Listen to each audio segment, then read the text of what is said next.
ስትጾሙ እንደ ግብዞች አትሁኑ፣ እነሱ ሰው እንደ ጾሙ ያውቅላቸው ዘንድ ፊታቸውን አጠውልገው ይታያሉና፣ እናንተ ግን ስትጾሙ የተሰወረውን የሚያውቅ ከአባታችሁ በቀር ማንም እንዳያውቅባችሁ ራሳችሁን ተቀቡ፣ ፊታችሁን ታጠቡ። እና አብይ ጾም ጉዞ ነው። የ40 ቀን ጉዞ ናት። የት ነው የምንደርሰው? ሄደን 40 ቀን ጾመን ቅድስት ዘወረደ እንደዚህ ያልን እና የት ነው የምንደርሰው? አሁን ብዙ ሰው ምን ይላል?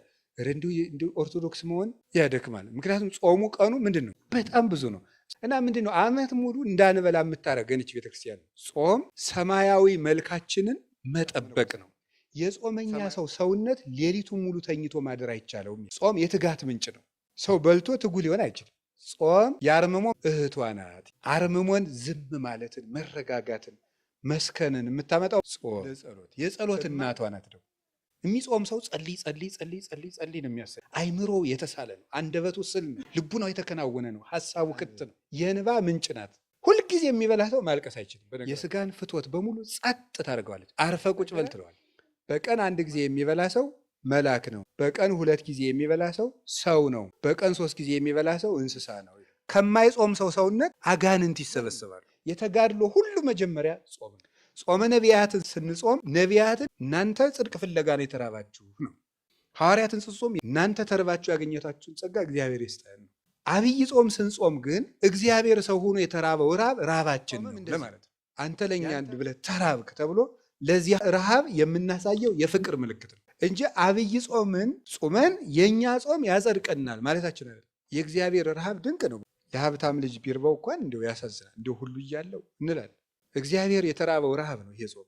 ሁሉ እያለው የተራቡትን አብልቷቸዋል። ለተጠሙት ውሃ አይደለም ወይንን ያጠጣቸው፣ በኋላ ሲብስ ደሙን ያጠጣ። ይህን የሚያደርግ እሱ ብቻ ነው። እሱ ሲራብ የማይደንቀው ሰው ምን አይነት ጭንቅላት ያለው። አንዳንድ ጊዜ በጎ እየሆንኩ ለምንድን ነው መራራ ነገር የሚገጥመኝ ልንል እንችላለን። በዝቅተኛ ኑሮም ልንኖር እንችላለን። መከራን በምስጋና መቀበል። ቡና ይጠጣል አይጠጣም፣ አሳ ይበላል አይበላም። ጾሙ በ14 ነው የሚገባ በ15። ቤተ ክርስቲያን የቤት ስራ ውስጥ ናት፣ መከራ ውስጥ ናት። ስደት እየተሰቃየች ነው ያለችው። በብዙ ሰዓት እየተጠበሰች ነው። አይን ያለው ሁሉ በቀይ አይኑ የሚያይ ቤተክርስቲያን ነው። እግር ያለው ሁሉ የሚፈጥን እሷን ለማቃጠል ለማጥፋት ነው። ነፍስ መግደል አለ የለም፣ ጥንቆላ የለም፣ መጠን ያጣ ግብረ ሰዶማዊነት የለም፣ ዘረኝነት የለም። ክደት በዝቶ የኢትዮጵያ ምዕመናን በሙሉ ወደ ክደት እየተወሰዱ አይደለም። በየሜዳው ሄደው እዚያ የሚዘለው የሚጨፍረው እኮ ከኦርቶዶክስ የወጣ ነው። አላያችሁትም? ያ እየተወሰደ እኛ ቡና ይጠጣል አይጠጣም። በዚች ቤተክርስቲያን ላይ መከራ አንሷት ነው ወይ? ሀሳብ እያመጣን መከመር፣ ሀሳብ እየመጣን መከመር። ትልቅ ነገር እያለን፣ ትልልቅ ጉዳይ እያለብን፣ ትልቅ ዓላማ እያለን፣ ትልቅ ጉዞ እያለን ፊታችን ላይ ዘንዶ አፉን ከፍቶ እየጠበቀን በትንንሽ ነገሮች እየተባላን ቤቱን ማቁሰል፣ ቤቱን መፍታት።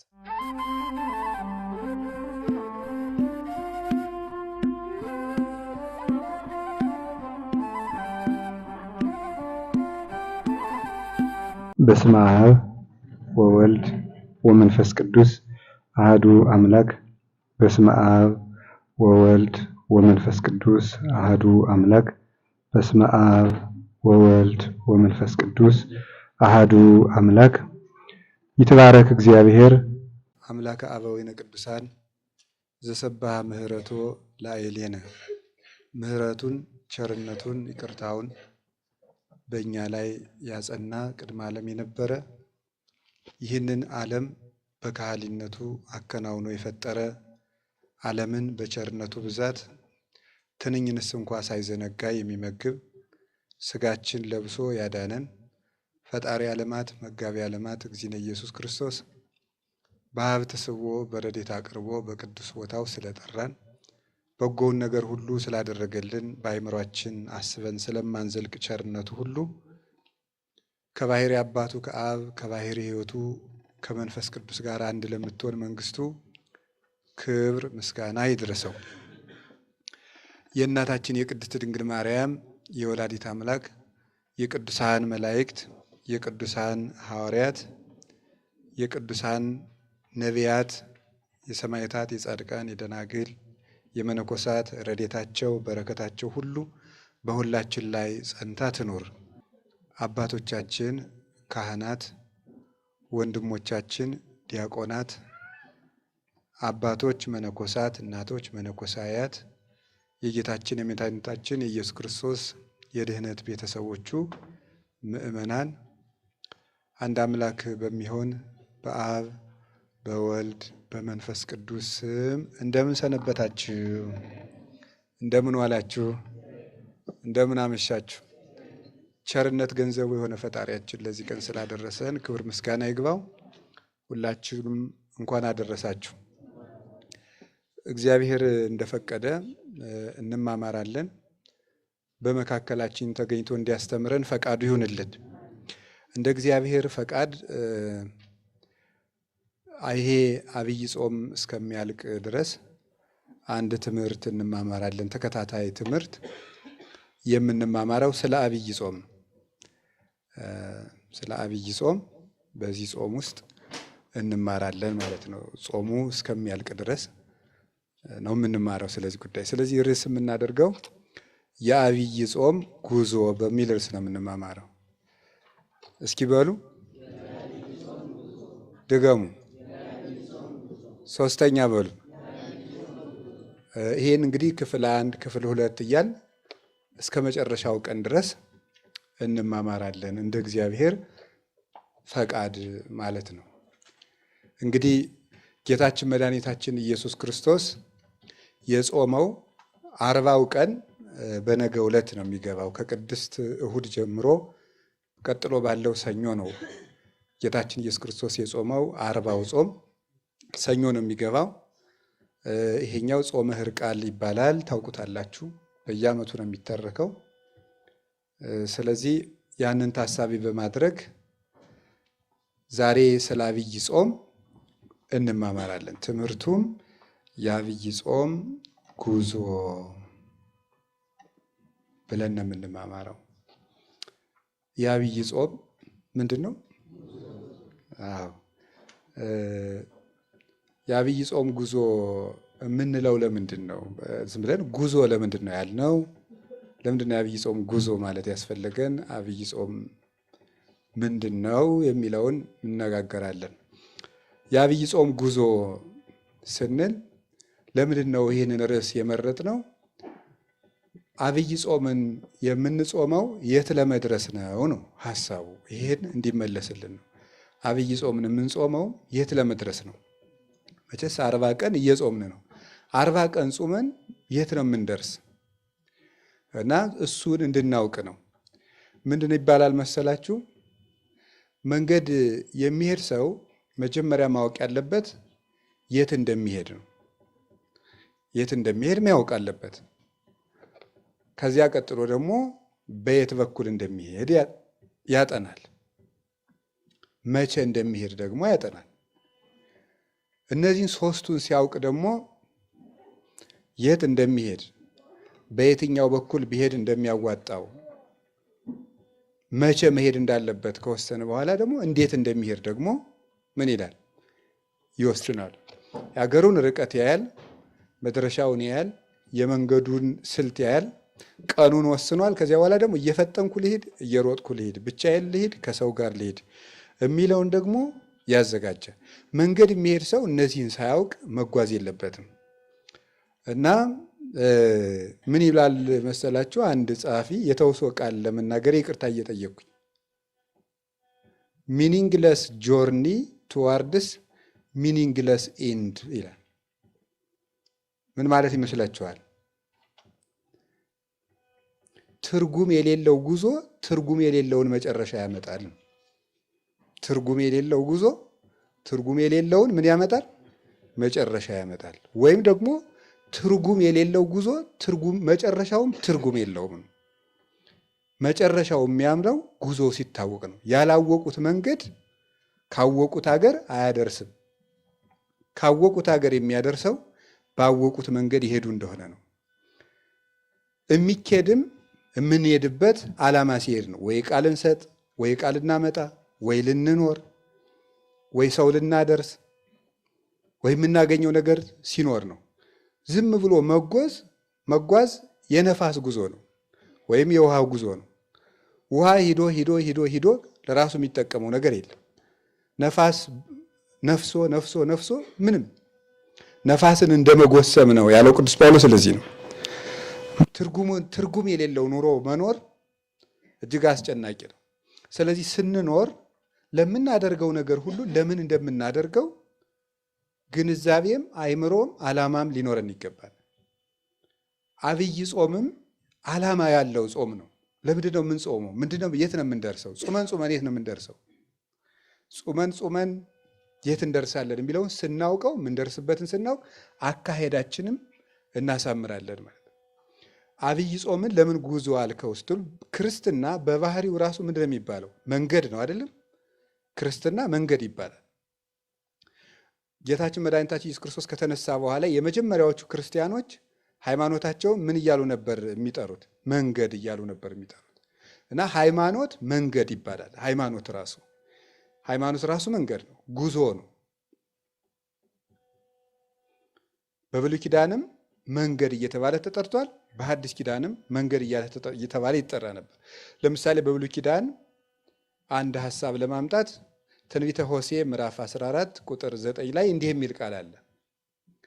እስመ ርቱዓት ፍናዊሁ ለእግዚአብሔር ጻድቃን ይሐውርወን ወኃጥአን ይስእንወን ይላል። የእግዚአብሔር መንገድ ቅን ነው፣ ጻድቃን ይሄዱባቸዋል፣ ኃጥአን ግን ይወድቁባቸዋል ይላል። የእግዚአብሔር መንገድ ያለው ሃይማኖትን ነው። ሃይማኖት ማለት እግዚአብሔር ወደ እኛ የመጣበት፣ እኛ ወደ እግዚአብሔር የምንሄድበት፣ እግዚአብሔር ያደረገው መገለጥ ነው። እግዚአብሔር ወደ ሰው ልጆች የቀረበው መቅረብ፣ የእግዚአብሔር ወደ እኛ መቅረብ፣ እኛን ወደ እሱ መሳቡ፣ እሱ ማንነቱን ለእኛ የገለጠው መግለጥ፣ እርሱ ሃይማኖት ተብሎ ይጠራል። ስለዚህ ሃይማኖት ማለት ሰው ወደ እግዚአብሔር፣ እግዚአብሔር ወደ ሰው የሚመጣበት። እኛ ወደ እግዚአብሔር ከመሄዳችን በፊት እግዚአብሔር ወደ እኛ ነው የመጣው። ቀድሞ በጥንተ ፍጥረት እግዚአብሔርን በባህሪው ፈልጎ ሊያገኘው አይችልም፣ እግዚአብሔር ራሱን ካልገለጠ በቀር። ወደ ተገለጠው እግዚአብሔር እንሄዳለን እንጂ እኛ ያገኘነው እግዚአብሔር የለም። ራሱን ወደ እኛ የገለጠ እግዚአብሔር ነው እንጂ ያለ፣ ሰዎች ፈልገው ተመራምረው ያገኙት እግዚአብሔር የለም። ለምሳሌ አብርሃም እግዚአብሔርን አግኝቷል፣ ሙሴ ጸሊም እግዚአብሔርን አግኝቷል እንላለን። ያን የተገለጠውን እግዚአብሔር ነው ያገኘ። እግዚአብሔር የሰው ልጅ መሻት ነው የምትባል እንጂ እግዚአብሔር እንደ ዕቃ ተፈልጎ አይገኝም። መሻት ይኑረን ነው።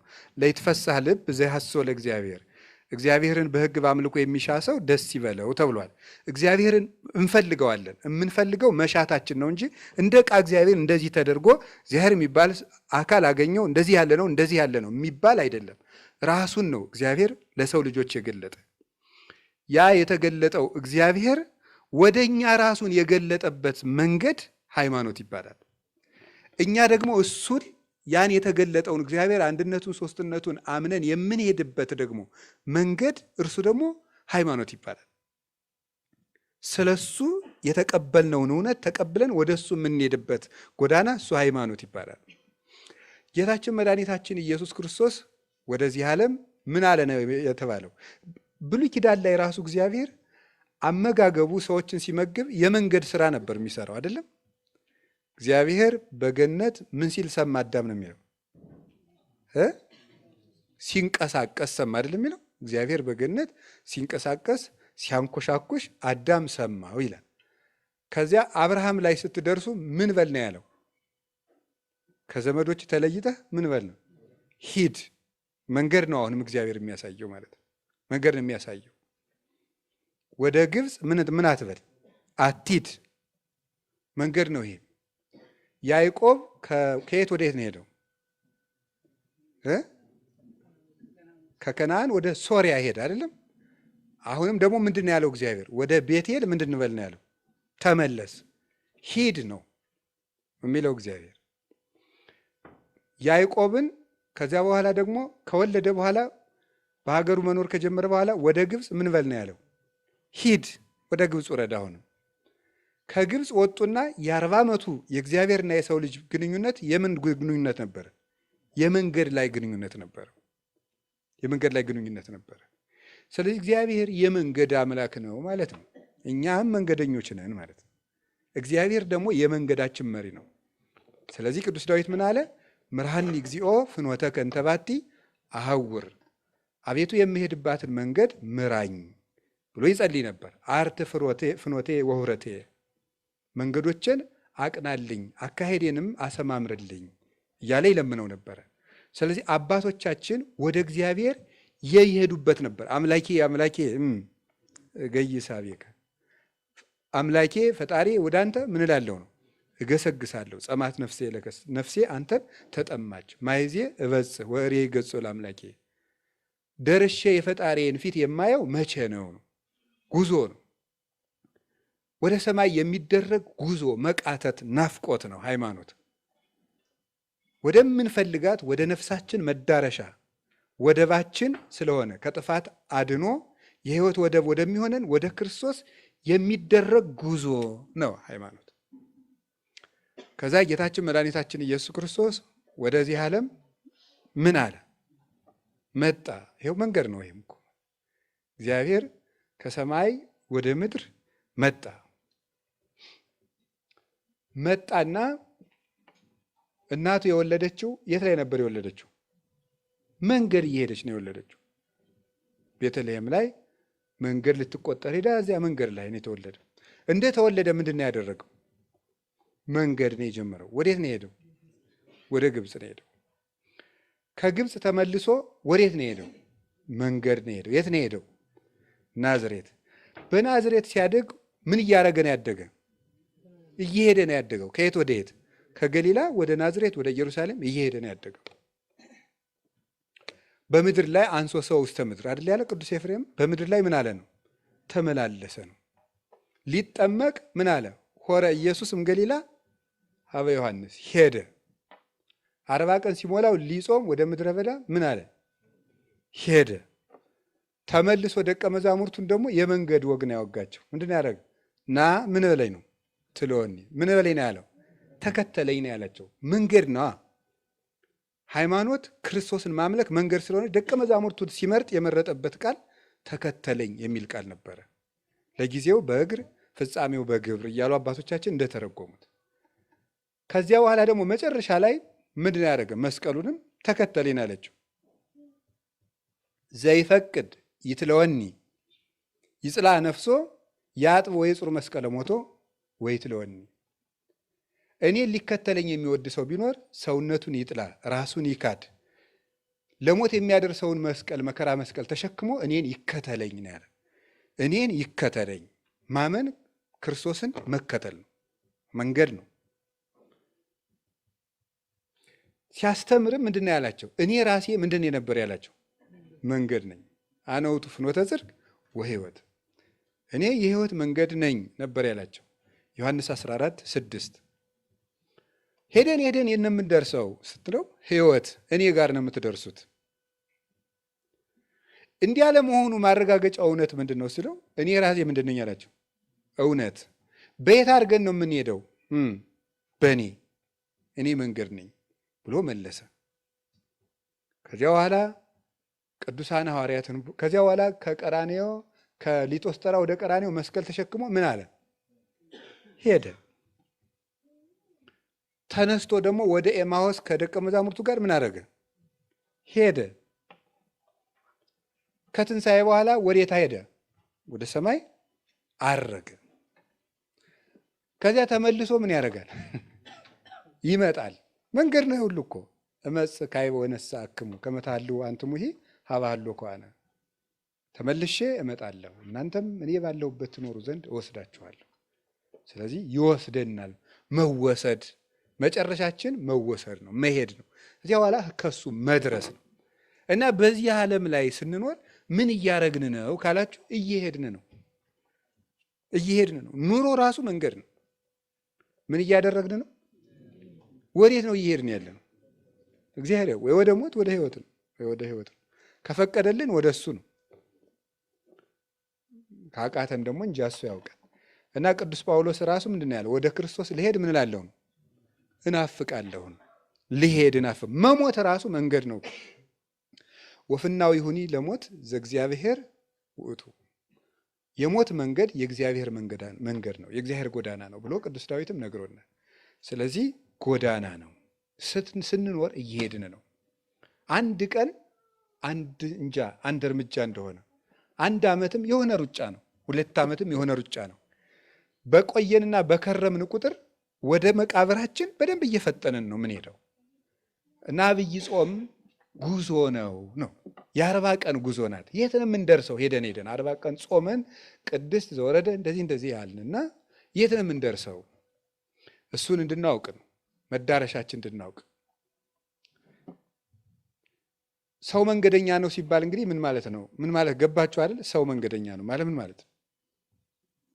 ነዋሪ አይደለም ነው። መንገደኛ ጓዙ ቀላል ነው፣ እንደ ልቡ አይናገር። ምክንያቱም መንገደኛ ነው። እንግዳው ናቸው። ሰው ቤት ሄዳችሁ እንደ ልባችሁ ትናገራላችሁ? አንሶት ያንቃ ይባላል። ሰው ቤት ትሄዱ አይባልም። አውርዱት ውሃ አልጠጣም ይባላል አይባልም። የሰው ቤት ነው።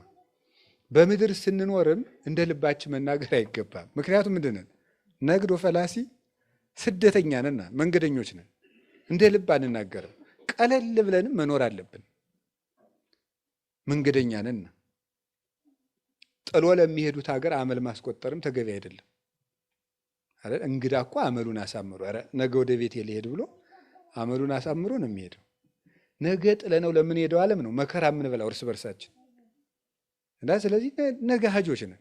መቼ እንደምንሄድ አናውቅ። እየሄድን ነው እንጂ ደግሞ ጎዳናችን መቼ እንደሚያልቅ አይታወቅም። ስለዚህ አመልን ማሳመር እንደገና ደግሞ ለእንግድነት በሄዱበት ሀገር ቤት ሲሰራ አይከረምም አይደል? የት ነው የሚሰራ? ራስ ቤት ሲመለሱ አይደለም ነው። አሁን አዲስ አበባ ሄዳችሁ ለመመለስ እዚያ ቤት ስትሰሩ ትሰነብታላችሁ ወይስ የአዲስ አበባ ሰው እዚህ ቢመጣ እዚህ ቤት ሲሰራ ይከርማል? አገሩ ላይ ነው የሚሰራ።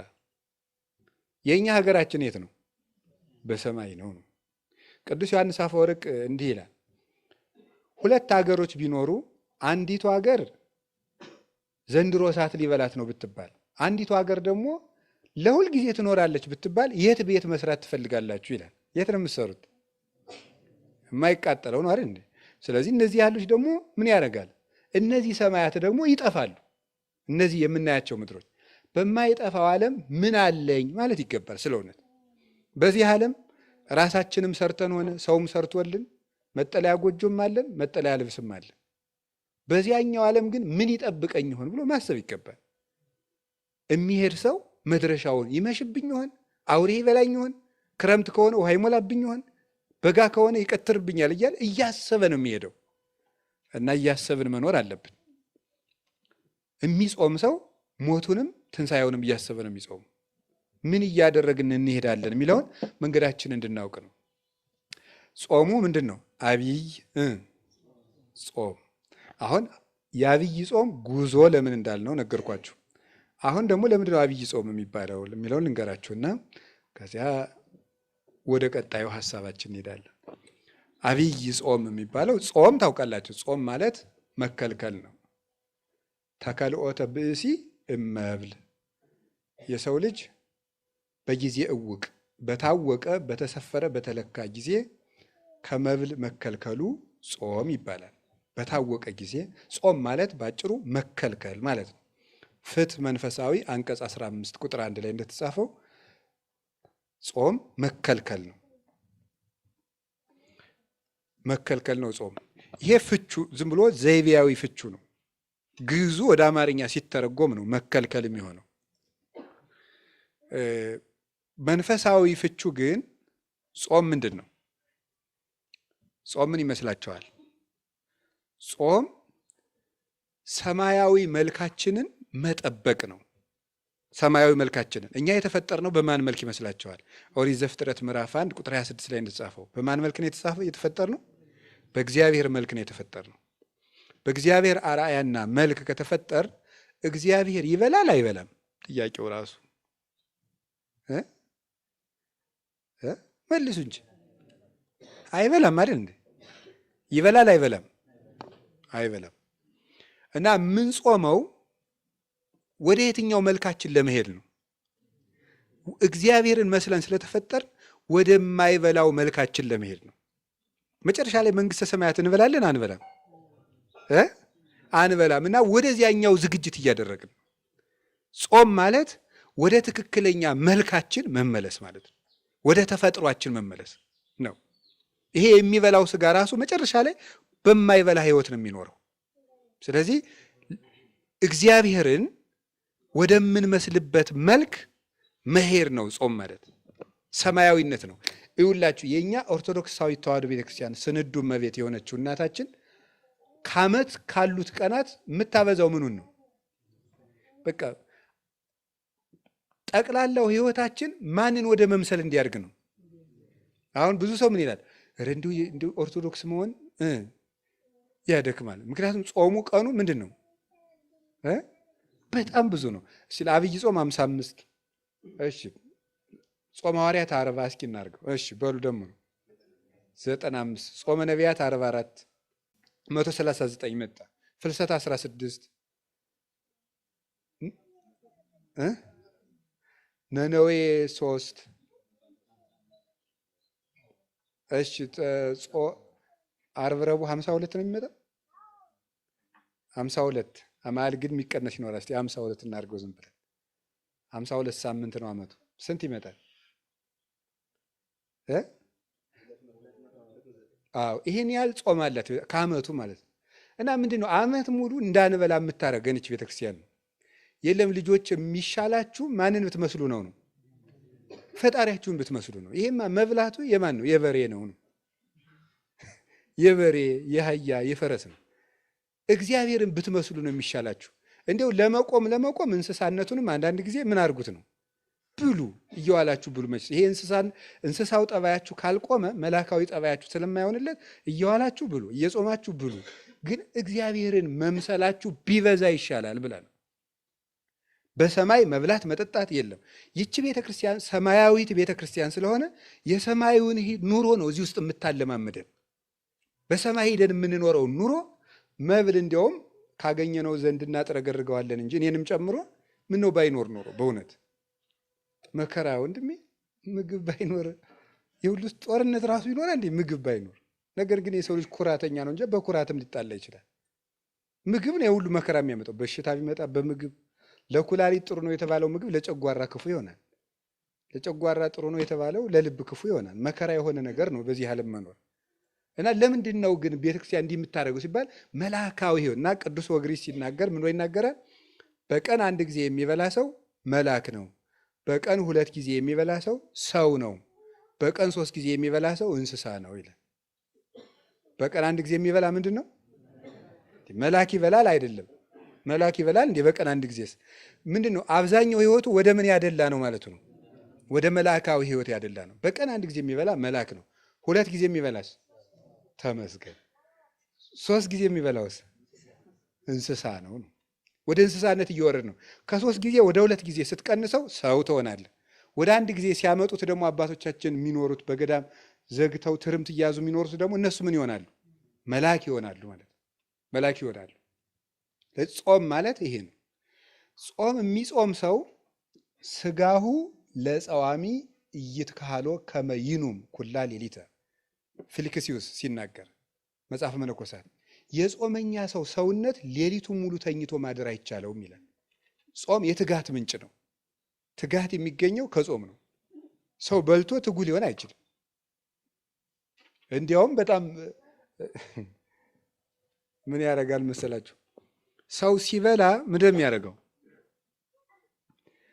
ሰውነት አይምሮ ጭምር ምግብ በመፍጨት እንደሚሳተፍ ታውቃላችሁ አይደል? ልብም ጭምር አይምሮም ጭምር ይሳተፋል። እና ጭንቅላት ይሄ አይምሯችን አስተዳዳሪ ነው። ያው እንዳበምኔታችን ማለት ነው። ጭንቅላት ምንድን ነው? አስተዳዳሪ ነው። ማንን የሚያስተዳድር?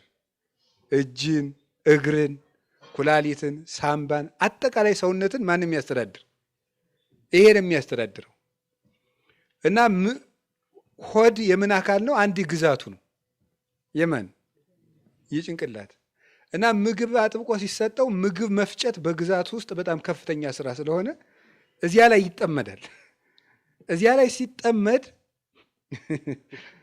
ማሰብ አይችልም ነው።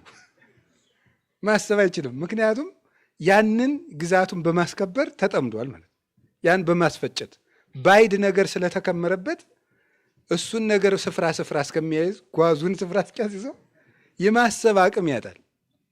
እና ለዚህ ነው የማይጾም ሰው ሀሳቡ ቅርብ ነው። ምንም በቃ ዝም ብሎ እቅዱም ቅርብ ነው። እዳ እንቅልፉ መከራ ነው። ስለዚህ ምን ይላል? አይምሮ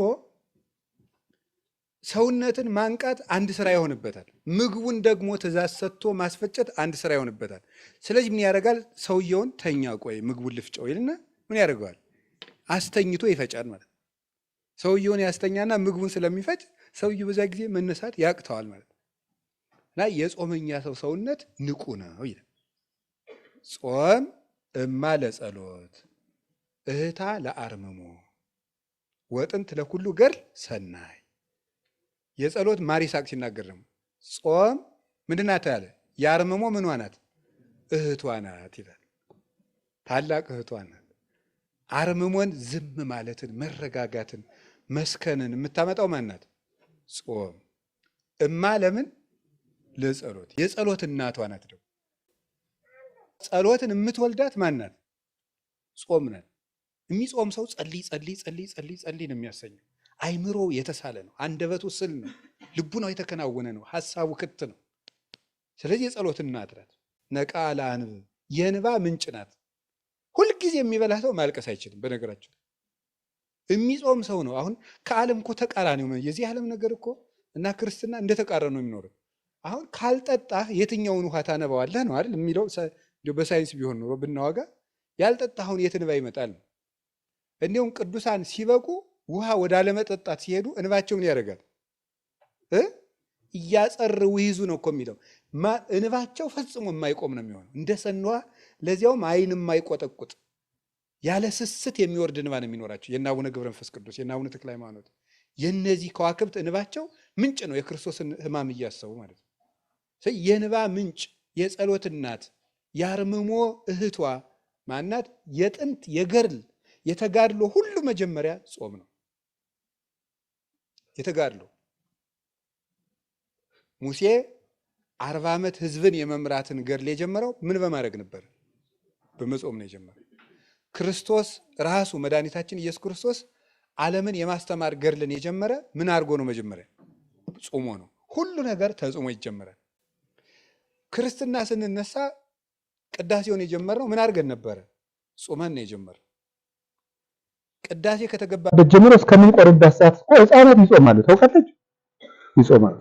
ጌታቸው ተጠምቆ ምን አድርጓል? ጾሟል። እነሱም የእናታቸውን ጾም ቅዳሴ እስኪያበቃ ይጾማሉ።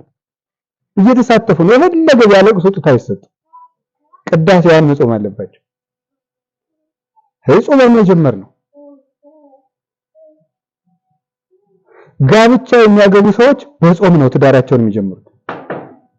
ገበበ ሰርጉ ከተፈጸመበት ቀን ጀምሮ ተክሊል ይፈጸምና ተክሊል ከተፈጸመ በጋራ ከቆረቡ በኋላ በተክሊልም ካልሆነ በቁርባን የሚጋቡም ከሆነ ድንግልና የሌላቸው በቁርባን ካገቡ በኋላ 40 ቀን የመጾም ግዴታ አለባቸው። ትዳር ለምን? ገርል ነዋ። ገርል እኮ ነው። ማረፊያ አይደለም፣ ድግስ ቤት አይደለም፣ ገርል ነው። እንኳን ከሰው ጋር ብቻን መኖር ከባድ ነው አይደል? ሰው እኮ ሲያገባ ከቀላል ወደ ከባድ ነው፣ ከከባድ ወደ ቀላል ነው የሚሄደው። ያው ከቀላል ወደ ከባድ ነው የሚሄደው። ሌላ ሰው ጋር ጨምሮ እንዲያ ማለት ማለት የሌላ ሰው ጭምር ሐሳብ። ድሮ እንዳሰብክ ትተኛለህ፣ እንዳሰብክ ትበላለህ፣ እንዳሰብክ ትተኛለህ፣ እንዳሰብክ ትነሳለህ። ሰው ስትጨምር ግን እንዳሰብክ ምን የት ነው የምትሄድ? ጠያቂ አለህ ማለት ነው። አለቃ አለህ፣ ተቆጣጣሪ። ስለዚህ ገርል ነው ትዳር፣ ገርል ነው። ገርሉን የምትጀምረው ጾመህ ነው። 40 ቀን ይጾማል። አሁን ብዙ ትዳር ፍቅር የሌለው ከንቱ ትዳር የሆነበት ምክንያት እንደተጋቡ አይጾሙም። ስለዚህ ረድኤተ እግዚአብሔር ይለያቸዋል ማለት ነው። 40 ቀን ግን ከተጋቡባት ቀን ጀምሮ 40 ቀን ይጾሙና በ40ኛዋ ቀን ስጋው ደግሞ እንደገና ተቀብለው ሰርግ ይደረጋል። መደገስ ይችላል፣ አለመደገስ ይችላል። ምክንያቱም ክርስቶስ 40 ቀን ከጾመ በኋላ የት ተገኘ? ሰርግ ቤት ውስጥ ተገኘ ማለት ነው። ስለዚህ እሱም ገርል ነው። ምንኩስና ምንድን ነው? ገርል ነው አይደለም?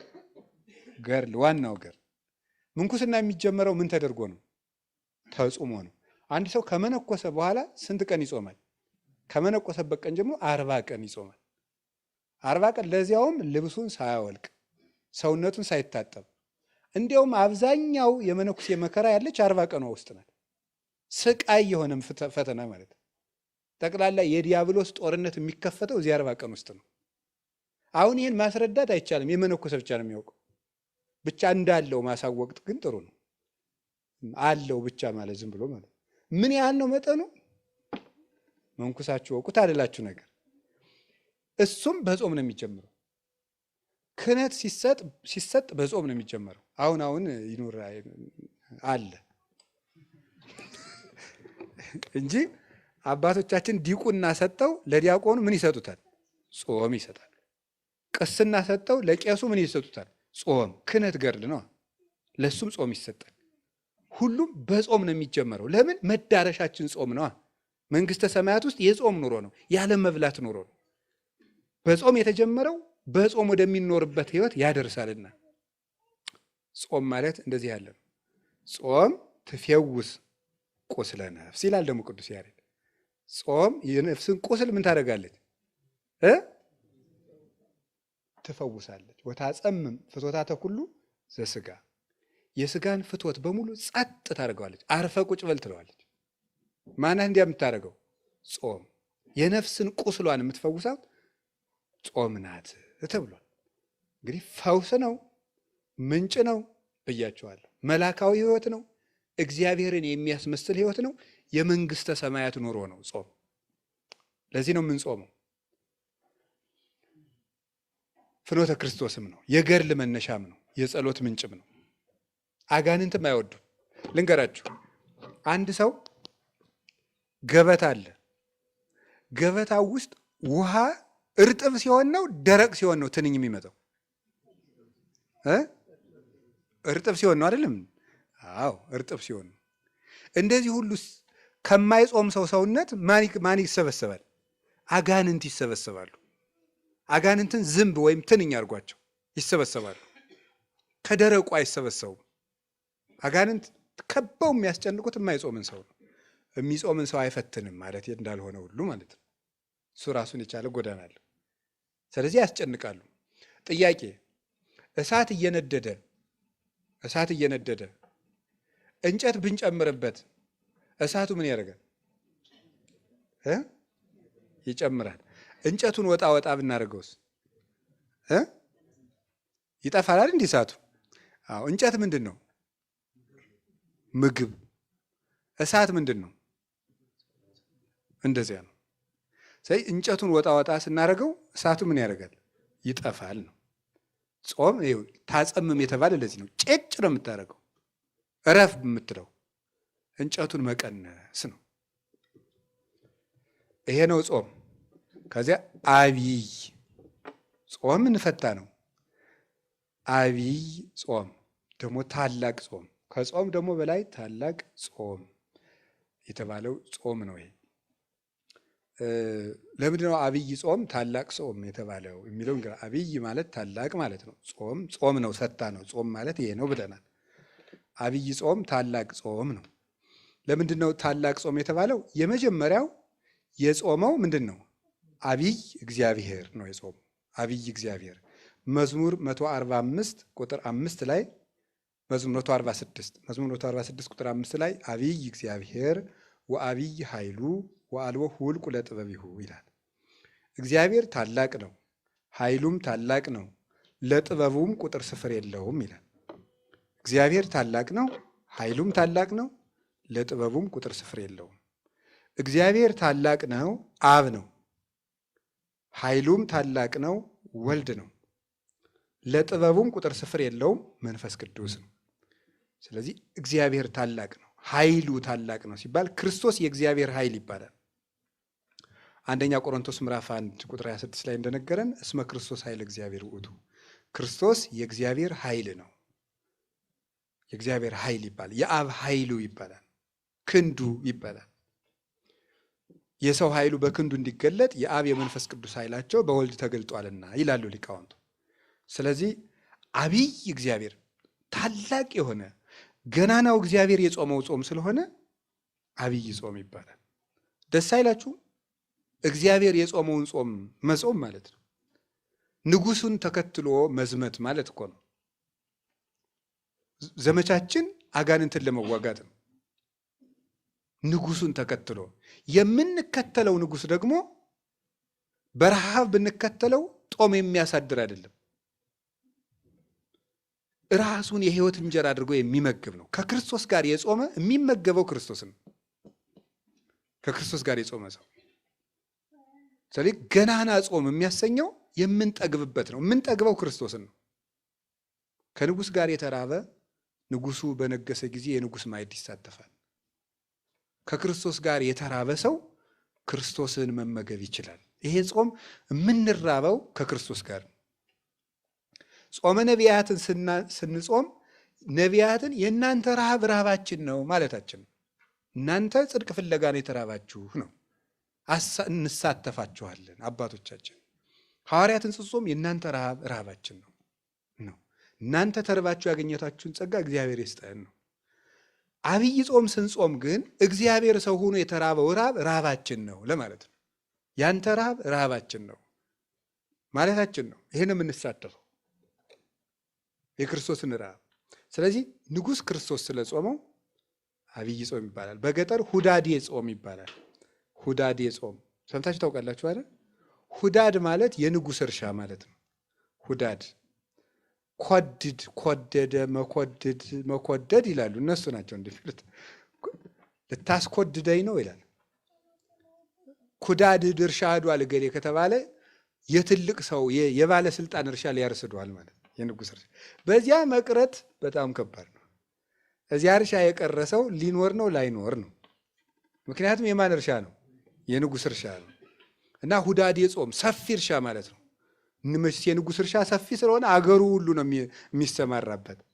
ይሄ የንጉሥ ክርስቶስ እርሻ ነው። ይሄ ጾም ንጉሥ ክርስቶስ የጾመው ሰው ሁሉ ለንጉሱ የሚገብረው ከንጉሱ እርሻ በመገኘት ነው። ለክርስቶስ ፈቃዳችን የምንገብርበት ጾም ነው። ይሄ ለራሱ ለንጉሱ ለክርስቶስ ለንጉሱ በዚህ ሰፊነቱ 55 ነው። በዚህ ተገኝተን ፈቃዳችን ለክርስቶስ የምንገብርበት ነው። በነገራችሁ ላይ ስነ ምግባር አንድ ሊቅ ሲናገር ስለ ምንኩስና ሲናገር ምን ይላል? ምንኩስና ለመለኮታዊ ፍቅር የምናደርገው ሪያክሽን ነው ይላል። ማለት ምልክት ነው፣ መልስ እንደማለት ነው። አንዳንድ ቃል ስለማይገልጽ ነው ዝም ብዬ እንዳለማመጣው ማለት ነው። ግን ድሃ በሆነ ቋንቋ እያርኩት ነው። ምንኩስና ለመለኮታዊ ፍቅር የምናሳየው ግብረ መልስ። ጥሩ አድርገህ ገልጸዋል። ለመለኮታዊ ፍቅር አንተ ለእኛ እንዲሆንክልን እኛም ለአንተ አንተን ፍለጋ እንዲንሆናለን እንደማለት። ብድር መመለስ አይደለም፣ ፍቅሩን መከተል ነው። ለፍቅር ምልክት ማሳየት ነው። እግዚአብሔር ለሰው ልጅ ላደረገው ፍቅር የምናሳየው ምልክት ነው። ዘመድ ይቅርብን፣ ገንዘብ ይቅርብን፣ ትዳር ይቅርብን ተብሎ አንተ ሁሉን ትተህ እንደመጣ ያንተ ፍቅር ሁሉን ያስተዋል እንደማለት ያለ ነው። ለዚህ ነው የሚመሰረት እንጂ ስጋን ለመቅጣት አይደለም። ጾምም እንደዚህ ነው። አንተ ለእኛ ብለህ ተራብክ ተብሎ ለዚህ ረሃብ የምናሳየው የፍቅር ምልክት ነው እንጂ አብይ ጾምን ጾመን የእኛ ጾም ያጸድቀናል ማለታችን አይደለም። የእኛ ጾም ያጸድቀናል ማለታችን አይደለም። ለፍቅሩ የሃይማኖት ስራ ራሱ ተግባር ስነ ምግባር ማለት አሁን አንዳንድ ሰዎች ይላሉ ከዚህ ከኛ ቤተክርስቲያን ውጭ ሆኑ ሰዎች ስነ ምግባር እንስራ እንዲናርግ ሲባል በእኛ ስራ እንድንም በእኛ ስራ እንድንም ጉች ማለት ግን መጎለት ግን ለዚያ ፍቅር ምልክት አለማሳየት ነው። ቢያንስ መውደዳችን እንግለጠው ነው። የምንሰግደው ለሱ ፍቅር የሱን ፍቅር ለማሳየት ነው እንጂ የኛ ስግደት መንግስተ ሰማያትን የሚገዛልን ሆኖ አይደለም። የምንቆመው የኛ ቁመት መንግስተ ሰማያትን ሊገዛት አይደለም። ለፍቅሩ ምልክት ማሳየት፣ በሱ የማመናችን ማህተም ማሳየት ነው። አዎ ቃልህ እውነት ነው፣ ነገርህ የታመነ ነው፣ ለእኛ መሞት የታመነ ነው። ለዚህም የምናሳየው ፍቅር ይሄ ነው። ያንን ነው። በጎ ስራ የፍቅር ውጤት ነው። እስመ ምግባራት ሰናያት ይትወለደ እም ፍቅር። በጎ ስራ የሚወለደው ከፍቅር ነው ይላል ቅዱስ ዮሐንስ አፈወርቅ በድርሳኑ ብርሃን ሲተረጉም። በጎ ስራ ከፍቅር ነው የሚወለደው። ለምንወደው ነገር ነው በጎ መልስ የምናሳየው። ለምንወደው ክርስቶስ የምናሳየው ነው አብይ ጾም እና ትንሽ ትልቁ ሁሉንም ጾም መጾም አለበት። ይሄንን ደግሞ በተለየ የእግዚአብሔር ረሃብ ድንቅ ነው በእውነት የሀብታም ልጅ ቢርበው እንኳን እንደው ያሳዝናል። እንደው ሁሉ እያለው እንላለን። እግዚአብሔር የተራበው ረሃብ ነው ይሄ ጾም። ሁሉ እያለው ለሁሉ መስጠት እየቻለ እያበላ የተራቡትን አብልቷቸዋል። ለተጠሙት ውሃ አይደለም ወይንን ያጠጣቸው፣ በኋላ ሲብስ ደሙን ያጠጣ። እሱ ሲራብ የማይደንቀው ሰው ምን አይነት ጭንቅላት ያለው ሰው ነው? ያንን ይዘን ነው የምንጾመው። ስለዚህ ካሳ የተካሰበት ቀን ነው። 40ው ቀን ለአራቱ ባህሪያታችን የካሰው ካሳ ነው። ሁለተኛ አብይ የሚያስብለው ለዚህ ነው። ለእኛ የተደረገ ትልቅ ካሳ ነው። አንደኛ በማንነቱ አብይ እግዚአብሔር ነው የጾመው። ሁለተኛ ትልቅ ካሳ የተካሰበት ነው። በልተን ላመጣ ነው ዕዳ ጾሞ እየካሰልን ነበር ክርስቶስ። አንዱ ቤዛችን የሚያሰኘው ክርስቶስ ይሄ ነው። እየበላን ነበር ሞት ያመጣን፣ እሱ ጾሞ ካሳ ካሰልን እና ትልቅ ዋጋ ነው የተከፈለልን። ሶስተኛ ታላቁን ጠላታችን ነው ድል የነሳልን አይደል? በዚህ ጾም ማን ነው? ዲያብሎስ።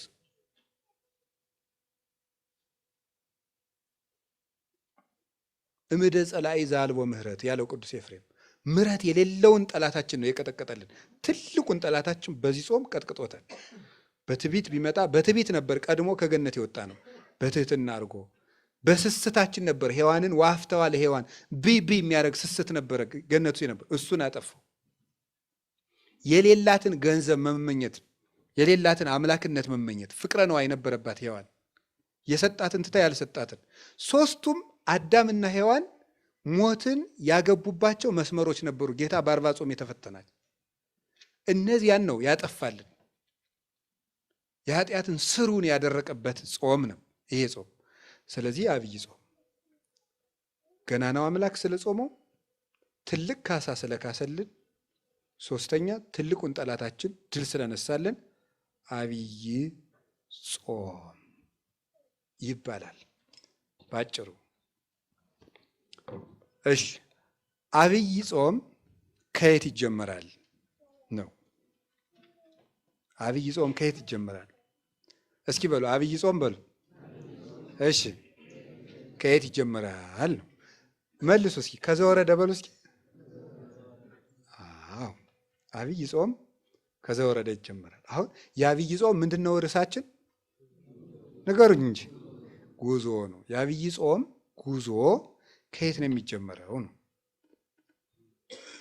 የአብይ ጾም ጉዞ የሚጀመረው ዘወረደ ነው። ዘወረደ ማለት ነው እሱ ዘወረደም ላይሉ ነው። ከሰማይ የወረደውን ክርስቶስን ይዘን ነው የምንጀምረው። የአብይ ጾም መጀመሪያ ክርስቶስ መውረዱን መከተል ነው መጾም ማለት። አምላክ ስጋ መሆኑን መከተል ነው ጾም። ዘወረደ እንደኛ ቤተክርስቲያን የሚያስደንቅ ቤተክርስቲያን የለም። በእውነት ቤተክርስቲያን አንዲት ናት። ግን በመዋቅር ደረጃ በኢትዮጵያ ኦርቶዶክስ ተዋሕዶ ቤተክርስቲያን ያለው ስርዓት ድንቅ ነው። ይሄ የሆነው ደግሞ በታላቁ መብራታችን በቅዱስ ያሬድ ምክንያት ነው እና ዘወረደ ብሎ የሰራልን እሱ ነው። ጾሙ ከዚህ እንዲጀምር ተገልጦለት ነው። ሌሎቹ ዘወረደ አይሉትም፣ ሌላ ስም ነው ያለው በሌሎች አብያተ ክርስቲያናት ዘንድ። የእነሱም ድንቅ ነው። እግዚአብሔር በየስልቱ ይመለካል። ሃይማኖቱ እስካለ ድረስ ነውር የለውም። ዘወረደ ብለን የምንጀምረው እኛ ነን። ስለዚህ አብይ ጾም ከየት ነው የሚጀመረው ሲባል ከእግዚአብሔር ልጅ መውረድ ነው። አብይ ጾምን መጾም ማለት የእግዚአብሔር ልጅ እግዚአብሔር ወልድ ወደዚህ ዓለም የመጣውን መውረድ አድንቆ በዚያ ተመስጦ መኖር ነው። አሁን እየጾምን ይመስላችኋል? የመጀመሪያዎቹ ክርስቲያኖች ክርስቶስ ወደዚህ ዓለም የወረደበትን ምስጢር ለማድነቅ ብለው አብይ ጾም ሊገባ ሲል ዮርዳኖስን ተሻግረው በረሃ ሄደው 40ውን ቀን ሰንብተው የሆሳዕና ዕለት ነበር መልሰው የሚገናኙት። በሐዋርያት ዘመን የነበሩት ማለት ዳቧቸውን ቋጥረው ዮርዳኖስን ተሻግረው በረሃ ሄደው ሁሉም ለየብቻው ሆኖ የክርስቶስን ወደዚህ ዓለም መምጣት እያደነቀ ከርሞ የሆሳዕና ይገናኛሉ። ስለዚህ በክርስቶስ ሰው መሆን መደነቅ ነው። ዘወረደ ገባ ጾም ገባ ሲባል ዘወረደ ስንል እግዚአብሔር እኮ እኛን ለማዳን መጣ ብሎ በዚህ ተደንቆ ጾሙን መጀመር ነው።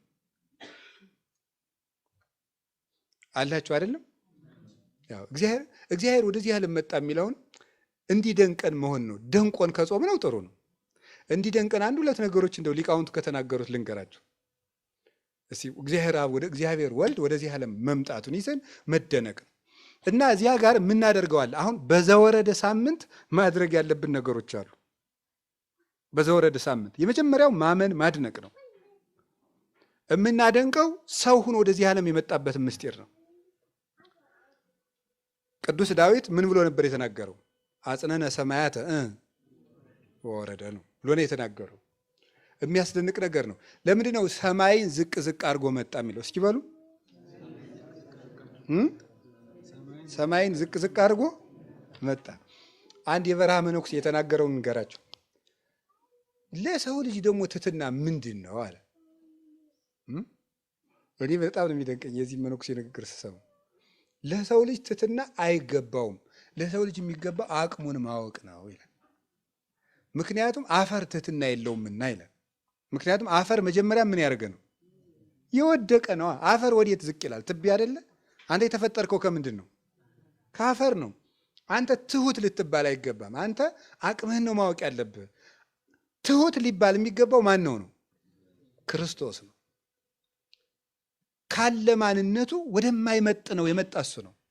እኛ ሁሉ ነገር ዝቅ ብንል ይመጥነናል፣ መጠናችን ነው። ብንሰደብ መጠናችን ነው። ብንታማ መጠናችን ነው። መሬት ላይ ብንቀመጥ መጠናችን ነው። ለሱ ግን ሁሉ የማይመጥነው ነው። ሁሉ ያለው የሌለው ሆኖ ሲመጣ ነው እንጂ ትሕትና ደግሞ ሰው ምን ትሕትና አለው ይላል። አፈር ትሕትና አለው እንዴ? ሰው እኮ በነገራችን ላይ አይ ነፍሱ ወደ ክርስቶስ እየቀረበች ስትሄድ ራሱ የራሱ ባደድ ከራሱ እንትን ነው የሚወጣ። እዚህ ቅርፍት ታውቃላችሁ? የእንቁላል ቅርፍት። ከዚያ ቅርፍት መውጣት ነው የሚጀምረው። ይበር ነፍሱ ትበራለች። አሁን እኛ እኮ ትንንሽ ነገር በተነካን ቁጥር የምንበሳቸው የት ውስጥ ነው ያለነው? አሁን እዚያው ቅርፊት ውስጥ ነው።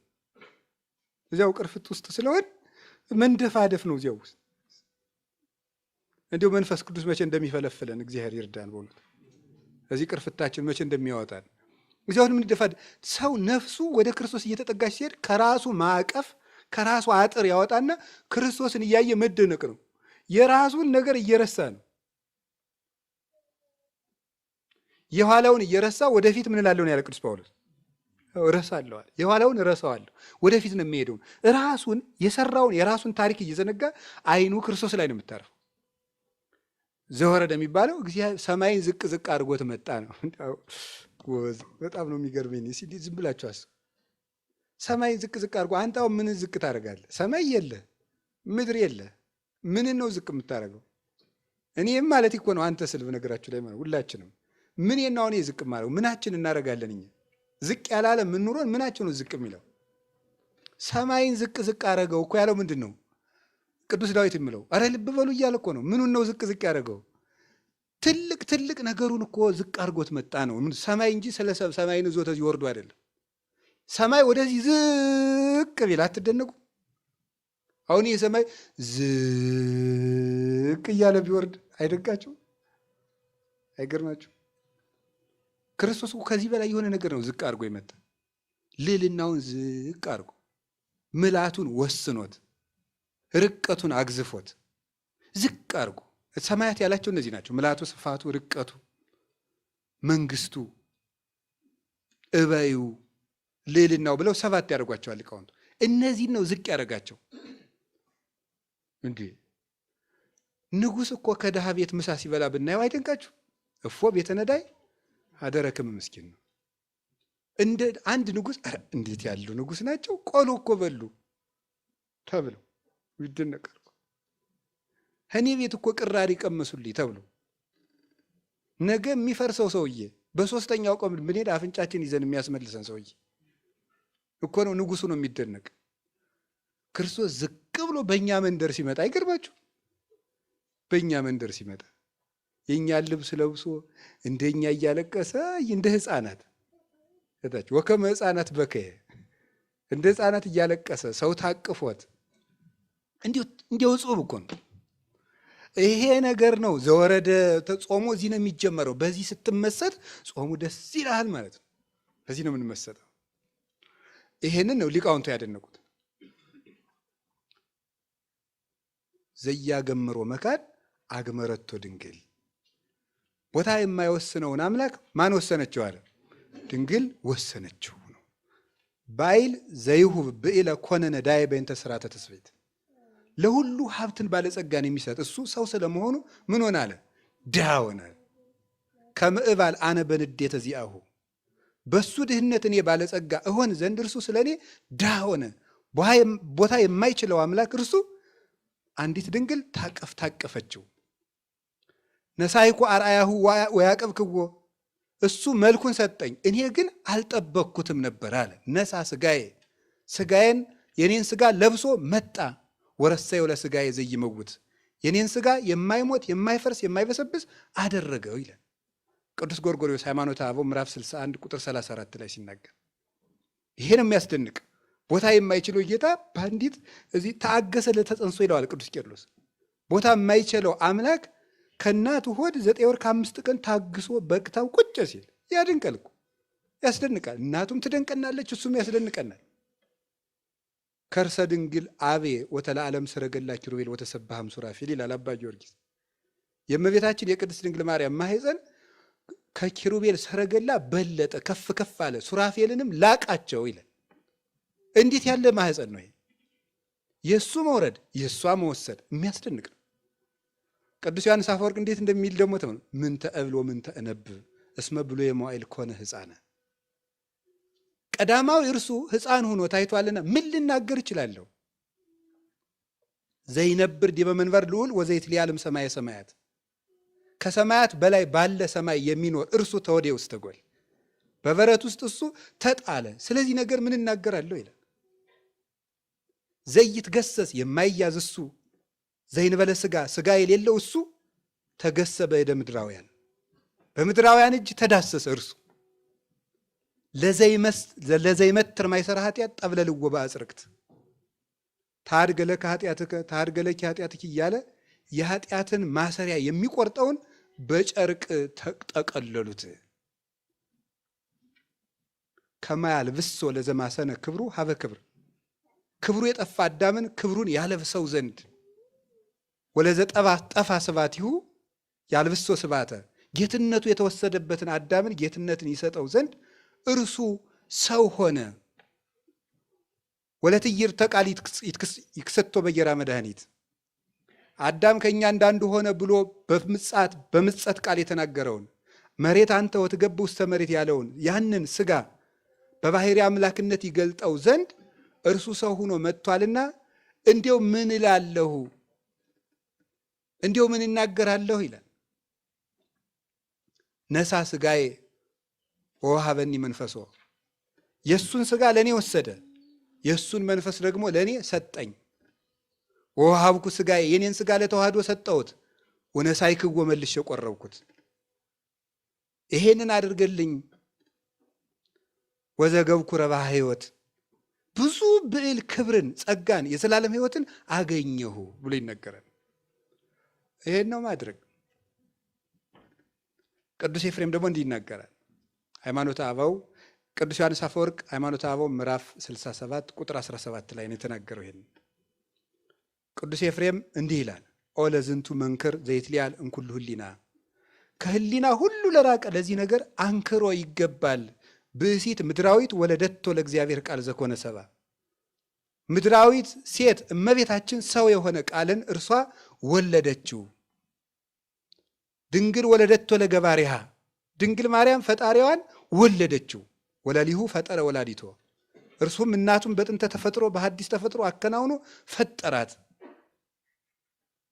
ነሳ ስጋ እምኒሃ፣ ከሷ ስጋ ለበሰ። ወፈጠረነ ዳግመ አፍቅሮ ኪያነ፣ እኛን ወዶ በጥንተ ተፈጥሮ በሐዲስ ተፈጥሮ እንደገና ፈጠረን ይላል። እንዲህ ላደረገ አይደንቃችሁም? ምድራዊት ሴት አምላክን ታቅፈው ስታዩ እስቲ እግዚአብሔር ያሳያችሁ። አንበሳን በግ ታቅፋ በመንደራችሁ ብትመጣ አይደንቃችሁ? ይደንቃል እኮ። አሁን እኮ ታሪኩን ለምደነው ነው የማይደንቀን። አሁን ትልቁን አንበሳ በግ ታቅፋ እንዲሁ በዚህ ብታልፍ ወይ ግሩም አትሉ? ሞ አንበሳ ዘምነጎደ ይሁዳ፣ ከነገደ ይሁዳ የተወለደው ያ በላም የተመሰለውን ሰይጣን የሚሰብረውን አንበሳ ታቀፈችው።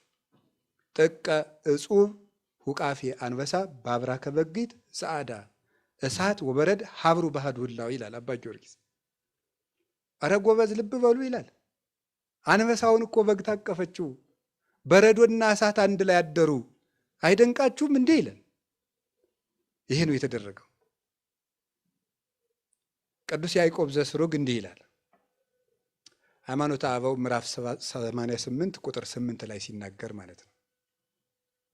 አንከሩ ሐራ ልዑላን እለያስተርእዩ፣ በአካል የማይታዩ በግዘፍ የማይዳሰሱ መላእክት ጌታን ተወልዶ በግዘ ሕፃናት ሲያለቅስ በሰው አካል ሲመላለስ ባዩ ጊዜ ፈጽሞ ደነቃቸው። ርዕዱ ለአይካኒሁ በመካን ልዑል ሶበርኢወን ዘይትለአክ ለአርዳኢሁ።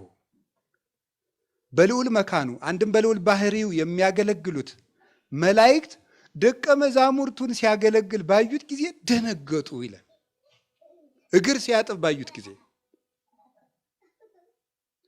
ደንገጹ ብርሃናት ሶበርኢዎ ለእሳት ግሩም፣ ግሩም እሳት የሚሆን እርሱን በትሕትና ሆኖ ጨርቅ ታጥቆ አገልድሞ ውሃ በንብቲር አድርጎ እግር ሊያጥብ ባዩት ጊዜ እነዚህ ደነገጡ። አንከሩ ወተደሙ ላይካነ አቡሁ እምነ ወልድ ለዘመጻ ከመ ይኩን ገብረ። ያገለግል ዘንድ ባሪያ ሊሆን ሊገዛ ሊወጣ ሊወርድ የመጣ ወልድን ባዩት ጊዜ የአባቱ አገልጋዮች መላእክት አደነቁ ይላል። ደነገጡ፣ በመደመም ተያዙ፣ አዘኑ። ወይ ጉድ ይላል። ይህን ያደረጉ ክርስቶስ ወደዚህ ዓለም መጣ ሲባል የምታዩት ነገር አለ። ምንድን ነው የምታዩት? አንደኛ ኃጢአታችን ምን ያህል ከባድ እንደነበር ተመልከቱ። እግዚአብሔርን ከሰማይ ያስወረደ ኃጢአት ነበር የሰራ ነው። አንድ መልአክ የማይመልሰው ኃጢአት ነበር የሰራ ነው። ምን አንድ መልአክ፣ መላእክት ሁሉ ተደምረው ሊመልሱት የማይቻል ኃጢአት ነው የሰራ ነው። እግዚአብሔርን የሚያስወርድ ኃጢአት ሰርተን ነበር። የዕዳችን መጠን ተመልከቱት። ሁለተኛ እንደዚህ ያለነውን ደግሞ ምን ያህል እንደሚወደን ለማሳየት ነበር። ርዩ መጠን አፍቀረነ እንዘ ጸሩነ ይህነ ለእግዚአብሔር ተሳሃለነ በሞተ ወልዱ። እግዚአብሔር ምን ያህል እንደወደደን ተመልከቱ አለ ቅዱስ ጳውሎስ። ጠላቶቹ ነበርን እኮ ግን ወደደን ያለ አኮ በአምጣነ ጌጋይነ ዘኮነና ሐሳበ ጸጋሁ ለእግዚአብሔር። የእግዚአብሔር የምሕረቱ የቸርነቱ ብዛት መጠን እንደ በደላችን መጠን አይደለም የሆነብን። ስንጠላው ወደደን፣ በልጁ ሞትም ታረቀን። ይውላችሁ ኢየሱስ ክርስቶስ ወደዚህ ዓለም በመምጣቱ የነገረን ይሄንን ነበረ። ከካህሊነቱ ይልቅ ፍቅሩ ነበር የቀደመበት። እንደ ግድ የለሽ ንጉሥ እና ምን ላርጋቸው ይሄን አድርጌላቸው ነበር እማይል ወይም ደግሞ ደግ ንጉሥ እንደ ደግ ንጉሥም አይደለም ክርስቶስ። ደግ ንጉሥ የተጎዳውን አገር ወይም የተጎዳውን ሰው ልኮ ከተራበ እንኩ ቀል እርዳታ ስጧቸው፣ ከተራቆቱ እንኳን አልብሷቸው፣ ቤታቸውን ገርፍ ከወሰዱ እንኳን መስሪያ ስጧቸው ይላል። ወራሪ ከመጣባቸው ሰራዊት ይልክላቸዋል። ክርስቶስ ግን አንዱን መልአክ ቢልከው ይችላል። ሄድና ፍተው ቢለው ይፈተዋል። ሲኦልን ሄድና በርብርሃና ቢለው ሚካኤልን ቢልከው ይችላል። ገብርኤልን ቢልከው ይችላል። ሰራዊተ መላእክትን ቢልካቸው ይችላል። እሱ ብቻ አይደለም፣ ማንንም ሳይልቅ ያለበት ቦታ ሆኖ ተናግሮ አይደለም ቢያስብ ራሱ ከሲኦል መውጣት እንችላለን። ይውጡ ብሎ ዝም ብሎ ቢያስብ ማለት ያን ግን አላደረገው። ከካህሊነቱ ይልቅ ምኑን ማሳየት ነው የፈለገው? ፍቅሩን ማሳየት ነበር የፈለገው። እንደዚህ እንኳን አርጋችሁኝ እወዳችኋለሁ ማለቱ ነበር። እስኪ በሉ እንደዚህ እንኳን አርጋችሁ ይበሉ። ምን እላችኋለሁ ለማለት ነው የመጣው? እወዳችኋለሁ። ፍቅሩን ሊያሳየን ነው የመጣው። በመንግስቱ ላይ ተነስተንበት እኮ ነው። ሰርቀነው እኮ አይደለም። ሰርቀን አይደለም እኮ ዋሽተን እኮ አይደለም። የሰራነው በደል እኮ በምኑ ላይ ነው የተነሳ ነው እንዴ? እናንተ አምላክ ትሆናላችሁ መባል ማንን ገልብጠው ነው አምላክ የሚሆኑት? ወጉ ቀሉ የዋን ምኞቶ እኮ ቀላል መስሏቸው። አምላክ ከሆነች ወይ እግዚአብሔር እኩል ናት ወይ ደግሞ እሱን ታጠፋለች ማለት ነው። በእሱ ሐሳብ በዲያብሎስ እና በእሷ ይሄን እንዲወደን ለማጠየቅ ነው የመጣው። አንድ የሚያሳየን ይሄ ነው፣ የኃጢአታችን መጠን ምን ያህል ከፍ ያለ እንደሆነ። ሁለት እሱ ምን ያህል እንደወደደን። ሶስተኛ የሚያሳየው ሰው ምን ያህል ክቡር እንደሆነ ነው። ሰው ምን ያህል ክቡር እንደሆነ ያሳየ። ምን ትዑቱ ሰብ ከመ ትስክሮ ወምን ትዑቱ ጓለ እመሕያው ከመ ተሐውጾ። ሰውን ሰው ሁነ ስጋ ለብሰህ በምሕረት ትጎበኘው ዘንድ ሰው ምንድን ነው? እንዲሁ ሰው ምንድን ነው? አንተ ሰው እንድትሆንለት ሰው ምንድን ነው? ቸርነትህ ነው እንጂ ማለት ነው። ቅዱስ ዳዊት ይሄን ነበር ያለ መዝሙር 8 ላይ። ሰው ምንድን ነው? አንተን ሰው ያደርግሃል? እንደው ቸርነትህ ነው እንጂ ሰው እንድትሆንለት እንደው ሰው ምንድን ነው? ሰው ክቡር ነው። የቅዱስ ዳዊት አንክሮ ነው፣ ጥያቄም ነው። አንክሮው ሰው ምን ያህል ክቡር ቢሆን ነው አንተ መጥተህ ምን ያልክለት ማለት ነው። አንዱ ፍቹ የሞትክለት ነው። አንተ በአንተ ደም የተገዛ ሰው ምን ያህል ክቡር ቢሆን ነው እንደማለት ነው። እረ ሰው ምን ያህል ነው? ይገርማችኋል እኮ አንድ ሰው ሀብታም ቢሆንና ምን ያህል ቢወዳችሁ ምን ሊያደርግላችሁ ይችላል? በግ ሊያርድላችሁ ይችላል። ክርስቶስ በግ አይደለም ያረደ፣ የገዛ ስጋውን ነው የሰጠን፣ የገዛ ደሙን ነው የሰጠን። ዘወረደ ማለት ይሄን ነው። እኛን ሊያድነን እንዲህ ብሎ ከሰማያት ወረደ። እንዴት እንደሄደ ተመልከቱት። ከልዑል መንበሩ መጣና የሴት ልጅ ለመሆን መጣ። በጣም ነው የሚያስደንቀው። አሁን እኛ ብሎ እናደርገዋል። የሴት ልጅ ሊሆን ነው የመጣ። ማኅፀኗ ሊያድር ጡት ፈጥሮ ጡት ይለምናል። ይገርማል እኮ የፈጠረውን ጡት ለምኖ ይጠባል። በፈጠረው ጀልባ ለምኖ ይታዘላል። የፈጠረውን ውሃ ለምኖ ይጠጣል። ይሄን የሚያደርግ እሱ ብቻ ነው። መጣና ሰው ሆነ። ከዚያ ምን አለ? እንዲያው በእናቱ ማኅፀን መኖሩ ማ ድንቅ ነው። እሷ ንጹሕ ንጽሕት ምንም ነውር የሌለባት ነው። እሱስ ጥሩ ነው፣ ይሻላል። ተወልደ በተድላ መለኮት ብሏል ቅዱስ ያሬድ። ተወልደ በተድላ መለኮት ለመለኮቱ በሚገባ መለኮቱን በምትገልጥ በድንግል ተወለደ ማለት ነው። ለመለኮቱ ባህሪ ምልክት በምትሆነው እናት ተወለደ። ግን የሚደንቀው ከዚያ ደግሞ ወደ ከእናቱ ማኅፀን ንጹሕ ከሆነችው ነበልባላዊት ሰረገላ ከሷ ወዴት ሄደ? ወደ ፍግ። የት ነው ያ? በረት ማለት ይገርማል። ይሄዳል። ከዚያ ወዴት ነው ሄደ? ወዴት ነው ሄደ? ጭራሽ ሰው መሆኑ ሲደንቀን ደግሞ የሰው እግር ሊያጥብ ሄደ። ይሄ እኮ ነው የሚገርም። እንዲህ ይገርማል እኮ እግር ሊያጥብ ደግሞ እንዲሁ ታጥቆ። አሁን እንዲህ አይደንቃችሁም?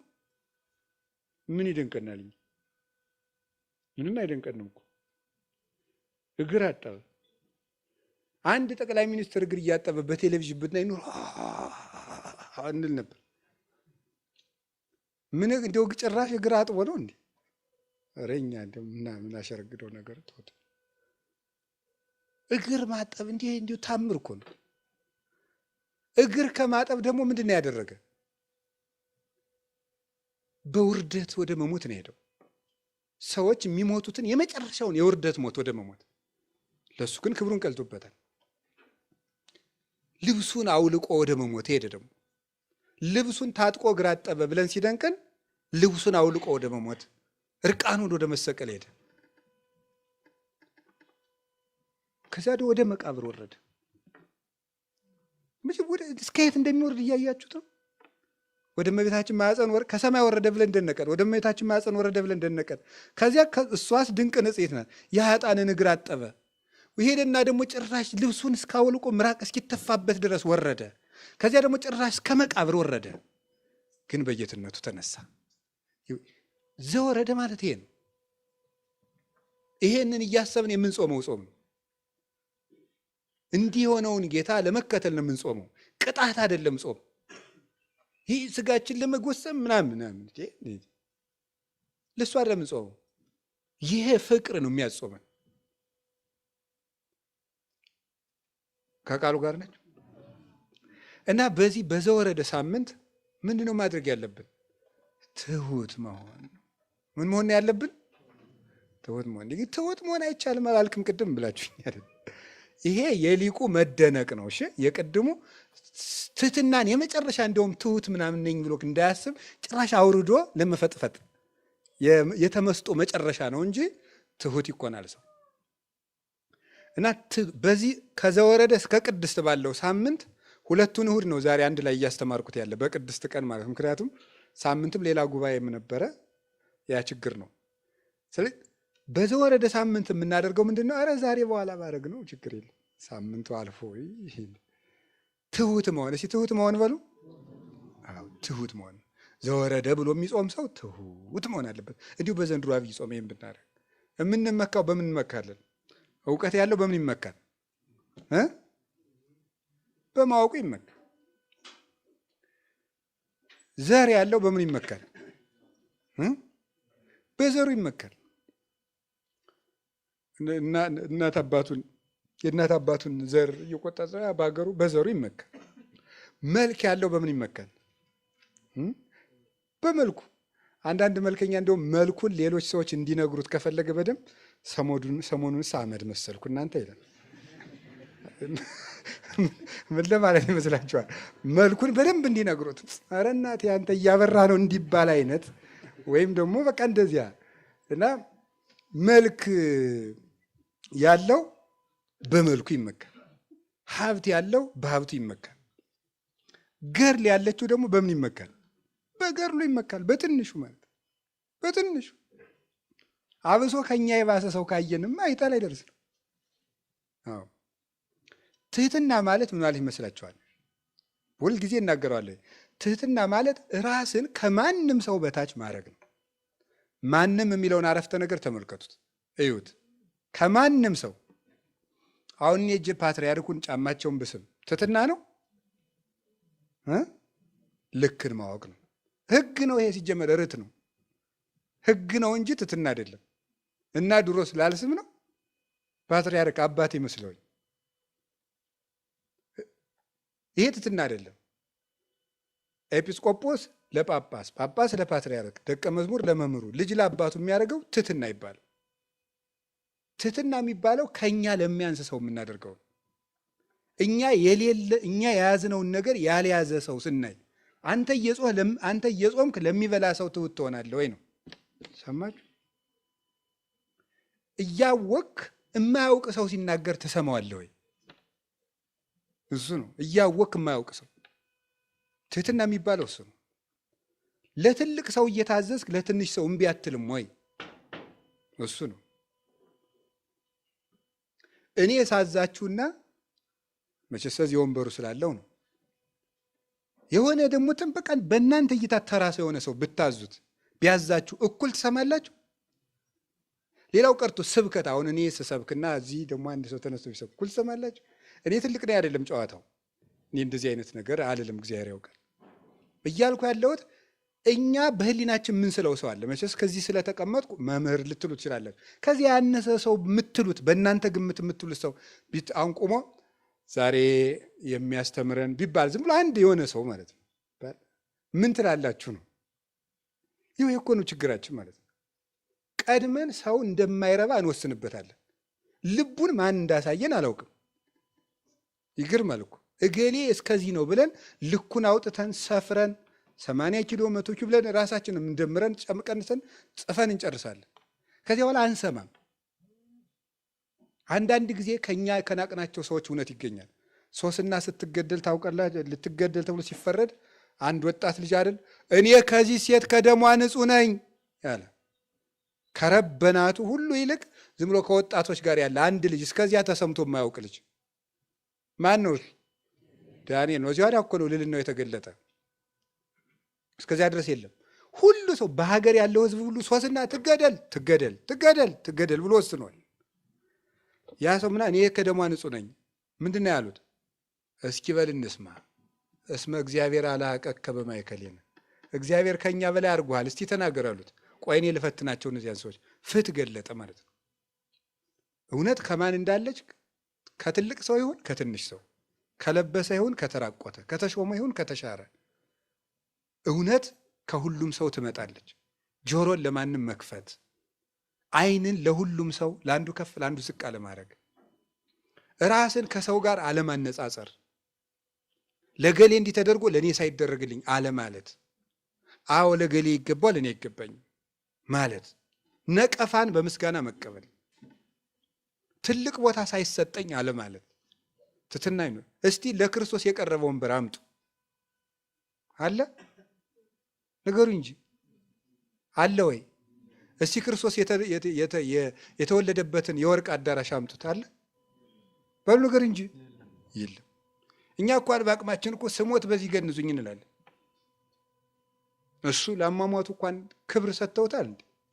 አልሰጡትም እኮ። በዝቅተኛ ኑሮም ልንኖር እንችላለን። መከራን በምስጋና መቀበል ነው። ውሃ ለምኖ ሐሞት ነው የተሰጠው አይደል እንዴ? አንዳንድ ጊዜ በጎ እየሆንኩ ለምንድን ነው መራራ ነገር የሚገጥመኝ ልንል እንችላለን። ክርስቶስ ውሃ ለመነ፣ የሰጡት ምንድን ነው? ሐሞት ነው። ከዚህ ዓለም ውሃ ስትለምኑ ሐሞት ሊቀርብላችሁ ይችላል። ይህ ዓለም እንደዚህ የሰጠነውን አይሰጠንም፣ የጠየቅነውን አያመጣም። ግፍ ነው የሚሰጠን ዓለም። ይሄ ነው ዘወረደ። ዘወረደ ማለት ይገባኛል ብሎ በምስጋና መቀበል ማለት ነው። እኔ በልጥ ነው ዓለምን የፈተው ዘወረደ። እስኪ ዘወረደ በሉ። የዐቢይ ጾም ጉዞ በምን ይጀመራል? በምን? በትሕትናት ወርዶ ነው የሚጀመረው ነው። ወርዶ ነው የሚጀመረው። በትሕትና ይጀምራል። የልዕልና መጀመሪያው ትሕትና ነው። ለዚህ ነው አባቶቻችን ምን ይባላሉ? ምን ይላሉ? ትሕትና የትሩፋት ሁሉ ምንድን ናት ይላሉ? መሰረት ናት ይላሉ።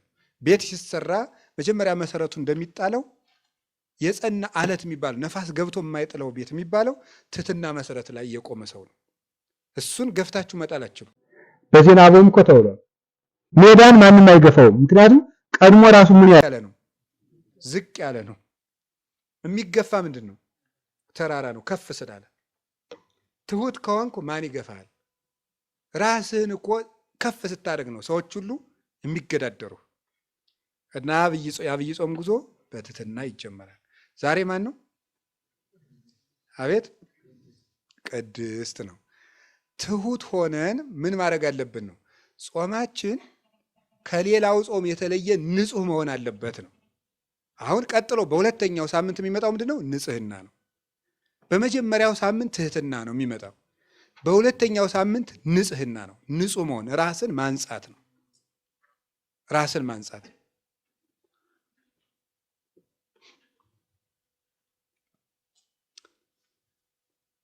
ራሳችን እንዴት እንደምናነጻቸው ራሱ ነግሮናል። ሶበ ትጸውሙ ኢትኩኑ ከመ መደለዋን እስመ እሙንቱ ይትመጸለው ወይቈጽሩ ገጾሙ ከመ ያእምር ሰብእ ከመ ጾሙ። ስትጾሙ እንደነማን አትሁኑ ነው ያለ? እንደ ግብዞች አትሁኑ።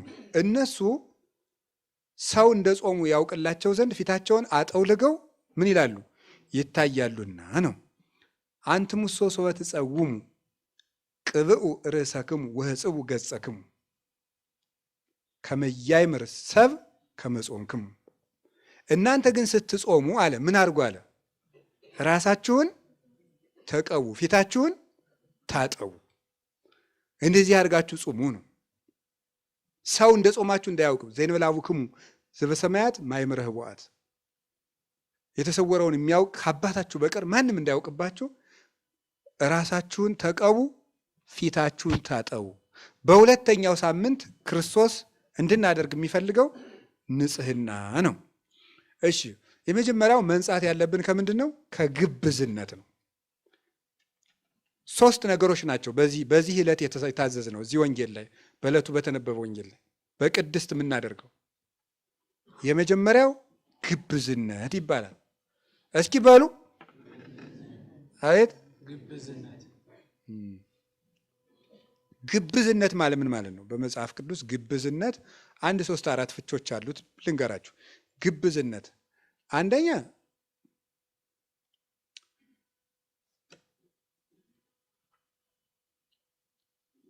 የሚናገሩትና የሚሰሩት መለያየት ነው። ግብዝነት አይ መከራዬ፣ ልናገረው የጨነቀኝ እኮ እኔም እንደዚያ ስለማልገኝ ነው። እሺ የሚናገሩትና የሚሰሩት ምንድን ማለት ነው? መለያየት ግብዝነት ይባላል። ለሰው ሲቆርሱ አያሳንሱ እንደማለት ያለ ነው። ምን ይላል ይሄን ጌታ ሲናገር? ዲበ መንበረ ሙሴ ነበሩ ለክሙ ጸሐፍቶ ፈሪሳውያን፣ በሙሴ ወንበር በሙሴ መምህርነት ጸሐፍት ፈሪሳውያን ተቀምጠው አሉላችሁ። ኩሎ ዘአዘዙክሙ ግበሩ፣ የሚያዟችሁን የሚያስተምራችሁን ስሩ። ወዘከመ ምግባሮሙ ኢትግበሩ፣ የሚሰሩትን ግን ምን አትበሉ አለ? አትስሩ። የሚሏችሁን ስሩ፣ የሚሰሩትን እሳ አትስሩ። ምን አይነት ሰዎች ስለሆኑ ነው እነሱ አለ ወያስሩ ጾረ ክቡደ ወያሰክምዎ ለሰብእ ዲበ መትከፍቱ ለሰው ጽኑ ሸክም አስረው ያሸክሙታል። ወለሊሆሙሰ ይለክፍዎ በአጽባዕቲሆሙ እነሱ ግን በጣታቸውስ እንኳ ምን አይሏትም አይነኳትም ይላል። ከግብዝነት መንጻት ነው። አፍኒ ወልብኒ ህውረ ይመኑ አፍም ልብም አንድ ሆነው ይመኑ እንደተባለ ሁለት በኦሪት ዘዳግም ላይ ሁለት አይነት ሚዛን በቤት ውስጥ አታኑር ይላል። ይገርማል። ሊቃውንቱ የሚሉት ነገር ማነው እግዚአብሔርም ያለው ነገር ሊቃውንቱም አድርገው የሚተረጉሙትን ብትሰሙት ታምር ነው። ስንት አይነት ሚዛን ነው የሚለው? ሁለት አይነት ሚዛን። ሁለት አይነት ሚዛን ማለት ምን ማለት ነው? ለሌላው ምን አድርገህ የምትሰፍርበት ነው። ጠበቅ አድርገህ የምትሰፍርበት፣ ለአንተ አነስ አድርገህ የምትሰፍርበት ልብ አይኑርህ ነው። ለሌላው ይህን አድርጉ ብለህ ካዘዝክ ለአንተም ደግሞ ያኑ ሚዛን እኩል መዝነው ነው። ያው ንስሐ አባት 40 ሲሰጥ 40 ይሰግዳል። ታውቃላችሁ አይደል? አታውቁም? አባቶች እኮ ንስሐ አባት ሁኑ ሲባሉ ለምን እምቢ እንደሚሉ አታውቁም? መከራ አለዋ። እንዴት ብሎ ንስሐ አባት ይሆኑ ይመስሏችኋል እናንተ? ስግደት አላት እኮ። ካቃተው ቢያንስ 40 ከሰጠ ስንት ይሰግዳል? 20 ይሰግዳል ቢያንስ። ስለዚህ ስግደት ሰጥቶ ቁጭ የለም። አንዳንድ ጊዜ እንደው የቄስንም ድካም እንድታውቁት ብዬ ነው በዚያው እናንተ እንደውም የምትባሸቁት ቄሱ ንስሐ ስቀጥራቸው ይጠፋኛል፣ ስሰማቸው በትክክል ስነግራቸው በትክክል አላዳመጡኝም ምናምን እንደዚህ በቃ ዝም ብሎ የመክበስበስ ጉድ ማለት ነው። ስንት ጉድ ነው ተሸክሞ የሚኖረው ሰው ቄስ እኮ። ሁለት አይነት ሚዛን በሰፈርከው ቁና ለራስህም ስፈር ነው። ከግብዝነት ንጹህ መሆን ነው። አሁን ይሄን ወደ ባቀጣጥ ነው ብዙ ነገር አለው።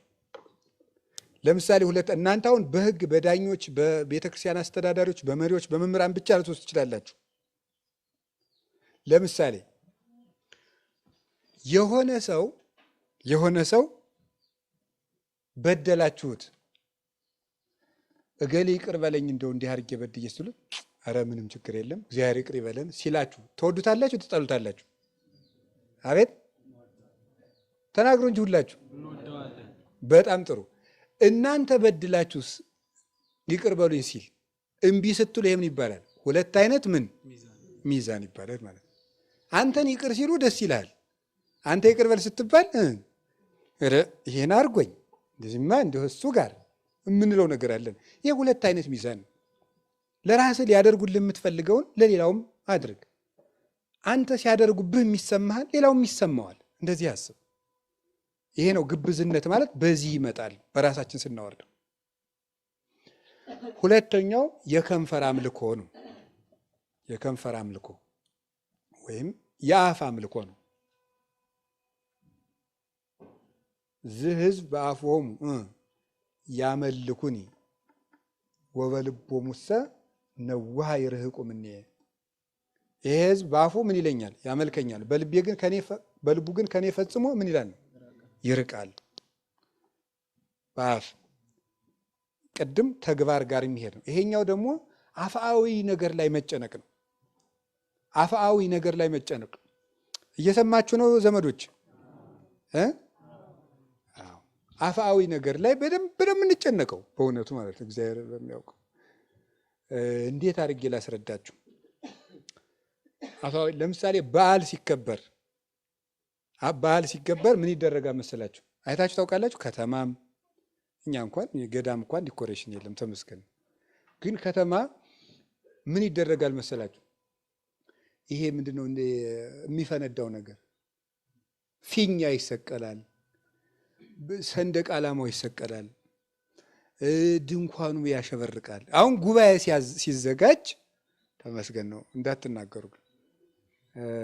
ጉባኤ ሲዘጋጅ አሁን ከተማ በዚህ እንትኑ ተንጠልጥሎ ፊኛው ተንጠልጥሎ በዚህ ዲም ላይት ያደርጉበታል፣ በዚህ ይሸበረቃል። በዓሉ ሲከበር ምን እንትን አሁን ከተማ ቤት ራሱ ስታዩት ዛሬ እመቤታችን ናት ቄጠማ ይጎዘጎዛል። ጥሩ ነው። ፈንዲሻ የሚባላል ቆሎ እየተጎዘጎዘ እንደው ሰው የሚበላው አጥቶ ደግሞ የቆሎ ጉዝጓዝ ቆሎ ይበተናል። ምን ይደረጋል? በቃ ግድ የለም። ይሄ ምንድን ነው ሲባል ስለ አፋዊ ነገር ምን እንላለን? እንጨነቃለን። ግን በዓሉ ከመድረሱ አስቀድሞ ዲኮሬሽን ሊሰራላቸው የሚገባ እነማን ነበሩ? እነዚህ ነበሩ። እነ ህሊና እነዚህ ነበሩ መዥጎርጎር የነበረባቸው በፍቅር በትትና በአንድነት በሰላም በእርቅ በዚህ እነዚህ ጽፍርቅ ብለው በዓሉ ሲመጣ የልብ እንቁጣጣሽ ሲሆን ነው ጥሩ።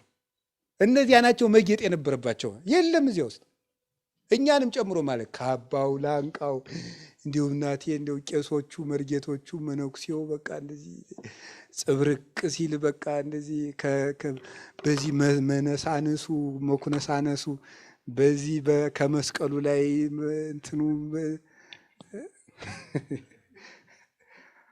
ጥሩ ነው እኮ። ይሄ ሁሉ የሚደረገው ለማን ክብር ነው? ለወንጌል ክብር ነው አይደል? ለወንጌል ክብር ነው። ግን እስከዚያ ድረስ ጥምቀት ከመድረሱ በፊት ነጩ ካባ ካህናቱ አንጸብርቀው በዚያ ውስጥ እነ ዘረኝነት ከልብ ከተማውን እናቴ ወጣቱ አስፓልቱን በሳሙና ያጥበዋል። ታቦቱ ስለሚሄድበት ጥሩ ነው፣ ለእግዚአብሔር ነው። ይሄ ዋጋ ያለው ነገር ነው። እውነቴን ነው። እኔ እንደውም የጥምቀት እንዲያውም መቼስ የቤተ ክርስቲያን ሰው ስለሆንኩ ታቦቱን መከተል ስለሚገባ ነው እንጂ ወጣቶችን እየተከተልኩ መዋል ራሱ ይናፍቀኛል። ደፋ ቀና ሲሉ በጣም ነው ደስ የሚለኝ። እውነቴን እነግራችሁ እንባዬን ያስመጡታል። በቃ ደፋ ቀና ለእግዚአብሔር ብለው እኮ ነው ያን ሁሉ የሚያደርጉት። በእርግጥ የጭንቅ ቀኖች ሰዎችም እነዚያ ልጆች ናቸው። እኛ ጠቃቅሰን እልም ነው። እነሱ ናቸው እሳት ሲነሳ የሚደርሱት። ግድ እና አሁን እነሱን አይደለም የነቀፍኩት፣ ግን አስፓልቱ ታጠበ። ይገርማችኋል። እኛ ግን እንደረከስ ቂም እንደቋጠርን ምን እንዳል አፋዊ ትኩረት ላይ አሁን ቤተ ክርስቲያናችን እዚህ ላይ እየበዛች ነው የመጣቸው። ውስጣዊ ነገር ላይ መስማማት ላይ አንድነት ላይ እንዴ ታቦት እኮ ተሸክሞ 30-40 ታቦት አንድ ላይ ወርዶ የጥምቀት ሲለያዩ እጅና ይነሳሳሉ። ደስ ነው የሚለው ስታዩ ሲለያዩ። አሁን እኔ ጎንደር እያውቃለሁ፣ አዲስ አበባም እያውቃለሁ። ጥምቀት ተውሎ ታቦቶቹ ወደየመግቢያቸው 3-4ቱ በዚህ መሄጃቸው ሲሆን እንደዚህ ይሉና እጅ ይነሳሳ። አሁን ያ በልብ ቢሆን ምን አለ? በቄሶቹ ቢኖር በመነኮሳቱ ቢኖር ወደ ላይ እንኳን ከባድ በእኛ ቢኖር እንደዚያ ቢኖር ኑሮ የውሸት ባናረገው ማለት ነው። ሰምታችኋል? እሱን የምንለው ነገርና ይሄ በቃ ንጹም ጾመ ወናፍቅር ቢጸና ብለን ሲያበቃ ይል እና እንግዲህ አፋዊ ነገር አሁን በዓላት ሲመጡ ባለተራ ደብር የሚያወጣውን ብር እግዚአብሔር ይወቀው። ለዚያ ዓመት ብቻ የሚወጣው ብር ስንት ድሃ ያሳድራል? ሰማችሁ? አዎ የመጋረጃው አይነት በመለዋወጥ በቃ ነጭ የነበረውን ዘንድሮ ቀይ እናርገው ቀይ የሚቀጥለው ዓመት እናርገው ጥሩ ነው። ውስጡ ይሁን። እኔ አሁን የሚቀድመው ይቅደም ነው እንጂ ይሄ ሁሉ ነውር ነው አላልኩም። ለእግዚአብሔር እንኳን ጨርቅ መጋረድ እንዲሁ ልባችንስ ቢጋረድ ያንሰዋል እንዴ? ለእግዚአብሔር ምን የእኛ ስጋ ራሱ እንዲያለ ዝም ብሎ እስፋ ምንድነው ስጋዬን ልዘርጋልን ያለ ቅዱስ ዳዊት። ስጋዬን ልዘርጋው እንዴ በምድረ በዳ ነው ያለ። እንዲያስ ብናረገው ምን አለ? እንዲሁ እጀስ ተወጥሮ መጋረጃ ቢሆን ለእግዚአብሔር ይበዛበት አይበዛበትም? የሚቀድም ግን አለ ነው። ዋናውን ትተነዋል። ዋናውን ንጽህና መደልው ቅድመ እጽቦ ለጽዋ ወለፀሐይል እንተ ውስጡ። አንተ መደልው አንተ ግብዝ አስቀድመህ ጽዋውን ምኑን እጠበዋል? ውስጡን እጠበው። ከዚህ በኋላ አፋውን ታጥበዋለህ አለ። ውጫዊ ንጽህና ላይ ብቻ ትኩረት ማድረግ፣ ውስጣዊ ነገር ላይ ምንም። እንደዚህ ይሄ የከንፈር አምልኮ የአፍ አምልኮ እና አፋዊ አምልኮ እንደዚህ ያለው ነገር ምን ይባላል? በሉ እንጂ አቤት ግብዝነት። ሶስተኛው ምን እያደረጉ ነው መሰላችሁ? ከሌላ ሰው ጋር የራስን ጽድቅ ማነጻጸር። ይሄ ምን ይባላል? ግብዝነት። ከሌላ ሰው ጋር ሉቃስ ወንጌል ምዕራፍ 18 ላይ ያለው ሰውዬ ማለት ነው። ምንድነው ያለ? ከፈሪሳዊ እዚያ ከቀራጩ ጋር ቆሞ ምንድነው ያለ? ተመስገን ጌታዬ፣ እንደዚህ ሰውዬ ያላረከኝ። እኔ ቢያንስ ከሳምንቱ 2 ቀን እጾማለሁ። ይኸው እንደዚህ ያለ። ያኛው ደግሞ ምን አለ? አንተን ቀና ብሎ እየማየት አልችልም ብሎ ዝም ብሎ እንዲህ ብሎ ዝም ብሎ እኮ ነው የቆመው እንደዚህ ብሎ። ያኛው ደግሞ ቀና ብሎ ድፍረቱ ሀጣንን ፍየል አላቸው አለ። ፍየል ስትሄድ ምን ብላ ነው ያለ? ቀና ብላ ነው። ሀጣንም ምኖች ናቸው ነው ያለ? ትዕቢተኞች ናቸውና ነው። ቀና ብሎ ደግሞ አደፋፈር። እንደዚህ ሰውዬ ያላረከኛም ተመስገን፣ እኔ ስምህን እጠራለሁ እንደዚህ የሚል ሰው ሰብታችሁ ታውቃላችሁ? ዘፋኞቹን በጭፈራ ቤት ሲያይ ያን ዱርዮች ምናምን ኧረ ተመስገን ጌታዬ፣ ቢያንስ እንዲያው በሰንበት አስቀድሳለሁ ምናምን የሚል ሰው አለ። የሚሽሞረሞር ማለት እንደዚህ የሚባል ነገር የለም። ጸሎቱ ተሰምቶ የተመለሰ የትኛው እንደሆነ ታውቃላችሁ? የትኛው ነው? ዝም ያለው እንደዚህ ብሎ። እንዲሁም አባ ጊዮርጊስ ይናገራል። እንደ 2 ውሾች ይላል። 2 ውሾች እየሮጡ ሄደ። አንዱ ባፉ ምን ይዟል? እንጀራ ይዟል። እንጀራ ይዞ አንደኛው ሊቀማው ሲሮጡ ወንዝ ላይ ይደርሳል። ወንዝ ላይ ሲደርስ እንጀራ ያዘው ውሻ ሲያይ ምን ውሻ የምን ውሻ ነው? ደግሞ እንጀራ ይዟል። ሌላ መስሎት የሌላው ውሻ እንጀራ ሊቀማ ሲል የራሱ ሲወርቅ ማለቀም ያደርገዋል። ይሄኛው ዞ ቤቱን ምን ብሎ ተረጎመው? መመጻደቅን ተንኮልን ምናምን ይዞ ቤተክርስቲያን ውስጥ የሚጸልይ ሰው አለ። የደንቆሮ አምላክ ይቅር በለኝ ብሎ ደግሞ እንዲህ ያለው ሰው አለ። የጸሎቱን ዋጋ ማን ነው ይዞት የሚሄድ? ያኛው ውሻ ነው ይዞት የሚሄድ።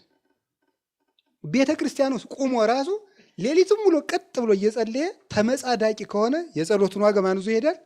አጎኑ ዝም ብሎ ጌታዬ ማረኝ የሚለው እሱ ዞ ቤቱን። እንደዚህ የሚያደርግ ሰው ከጸሎቱ አንድ የሚጠቀም አይምሰለው ይላል አባ ጊዮርጊስ። እና እየተመጻደቅኩ ስለሆነ ጸሎቴን ላቋርጠው ብትሉኝ አታቋርጡት። ምክንያቱም ጸሎቱን ካላቋረጣችሁት ጸሎቱ ራሱ እንዲህ ከማለት ያድናል አይደል? ከምጽድቅ ቢያንስ ደግሞ ያድንና ሌላ ቀን ወደ መሰማት ያደርሳል። አንድ ዝም ብሎ ሞኝ ነው አሉ ሄዶ የድጓውን መምህር የንታ አቤት ድጓ ምን ያደርጋል? እንዲህ ከማለት ያድናል አሉት። ምን ድጓ ምን ያደርጋል ከማለት ያድናል ድጓ አሉት። ስለዚህ ዝም ብለን ስንጸልይ ከምን እንድናለን? ከእንደዚህ ያለ መመጻደቅ እንድናለን ነው። ስለዚህ ግብዝነት የሚባለው ይሄ ነው። ራስን ከሰዎች ጋር እያነጻጸሩ ከነገሌማ እኔ በቁርጡ እኔ አልሻልም። አሁን እንዳለ የኢትዮጵያ ምዕመን በሙሉ ተመጻዳቂ ሆኗል። የመጨረሻ እናንተ ጳጳሳት፣ እናንተ ወዳሞች፣ እናንተ ቄሶች፣ እናንተ መነኮሳት እኛ ለፍተን እኛ ምን ትስብለን? ወይ ግሩም ነገር እንደው እኮ ይገርማል እኮ እናንተ። ትናንት መጥቶ እኮ እንደዚህ የሚበጠብጠው ማለት ነው። ጳጳሱን ስለጸደብክ የምትጸድቅ ይመስላል? እግዚአብሔር እኮ ጠበቃ ቆምክልኝ ሊል፣ መነኩሴውን ሰደብክልኝ፣ ቄሱን ሰደብክልኝ ብሎ እግዚአብሔር የቤተ ክርስቲያን ጠበቃው ሊል ነው አይደለም። የራሳችን ኑሮ ዝም ብለን አባ ሙሴ መነኮሳት ተሰበሰቡና አንድ ቀን አንድ መነኩሴ በድሎ ተገኝቶ በሱ ላይ ልንፈርድ ነውና ና ስብሰባውን አሉት። አልመጣም። መጨረሻ ላይ በግድ ሲዘበዝቡት ምን ያደርግ መስላችሁ? በቀዳዳ ከረጢት አሸዋ ተሸክሞ እያፈሰሰ ዞቱን ተሸክሞ መጣ። ምን ሆነ ነው አባ ሲሉት የኔ ኃጢአት እንዲህ ብሎ እየፈሰሰ እኔ በሰው መፍረድ አልችልም። ሰው እንደዚህ ይላል እንጂ ጭራሽ ደግሞ አፋችን ወደ ላይ ዝም ብሎ አንድ የቤተ ክርስቲያን ምሁር እያስተማረ ጳጳሱ ከጎኑ ተቀምጠዋል። ምን አለ መሰላችሁ? ዛሬ ጳጳሱ ተቀምጠው እኔ በማስተማሬ ምን ያህል ደስ እንዳለኝ አታውቁም አለ። ትዕቢት አይመስላችሁም? አይደለም። ምክንያቱም የምናገራትን እያንዳንዷን ቃል ጳጳሱ እየባረከልኝ ነውና ብሎ ነበር ያስተማረው ማለት ነው። እንደዚያ ብሎ ነው ማሰብ የሚገባው። የክርስቶስ እንደራሴዎች እኮ ናቸው። ብድግ ብሎ ሰው ማጥረግረግ ደግሞስ ተሰዳድበን ገመናችንን አውጥተን ቤተክርስቲያን የምናድናት ይመስላችኋል? አይደለም። ሰርተን ነው ቤተክርስቲያን የምንጠብቃት። ሰርተን እንጂ ተነቃቅፈን የምንጠብቀው ነገር የለም። ስለዚህ አሁን እኔ የምነግራችሁ ምንድነው? ግብዝነት የራስን ኃጢአት አስቀምጦ የሰውን ኃጢአት ሲለቅሙ መዋል። እንዲያውም እንደዚህ ያለ ሰው ምን አይነት ሰው ነው ይባላል መሰላችሁ? በሰው የሚፈርድ ሰው፣ የራሱን ኃጢአት ትቶ በሰው የሚፈርድ ሰው የክርስቶስን ስልጣን የቀማ ከሃዲ፣ የክርስቶስ ተበላላጭ ወረኛ ንጉሥ ነው ማለት ነው። አብሳን ወኩሎ ኩነኔው አወፈ ለወልዱ አብ እንኳን መፍረድን ለልጁ ሰጠው ተብሎ ሳለ አንተ በሰው የምትፈርድ ከሆነ የክርስቶስን ስልጣን ቀምተሃል። የመፍረድ ስልጣን ያለው እሱ ነውና ይላል።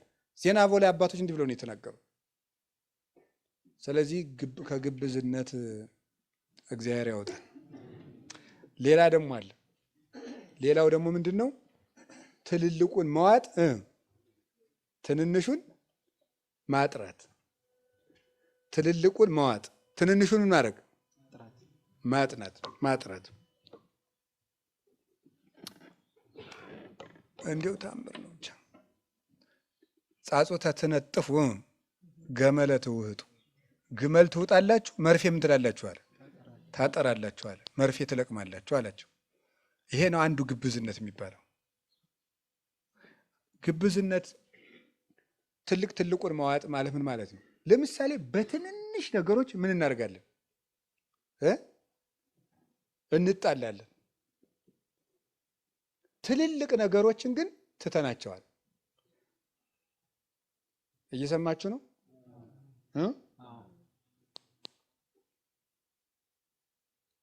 እሺ፣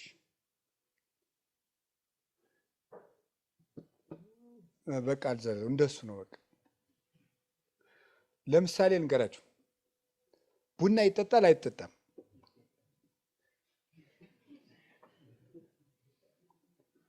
ቡና ይጠጣል አይጠጣም?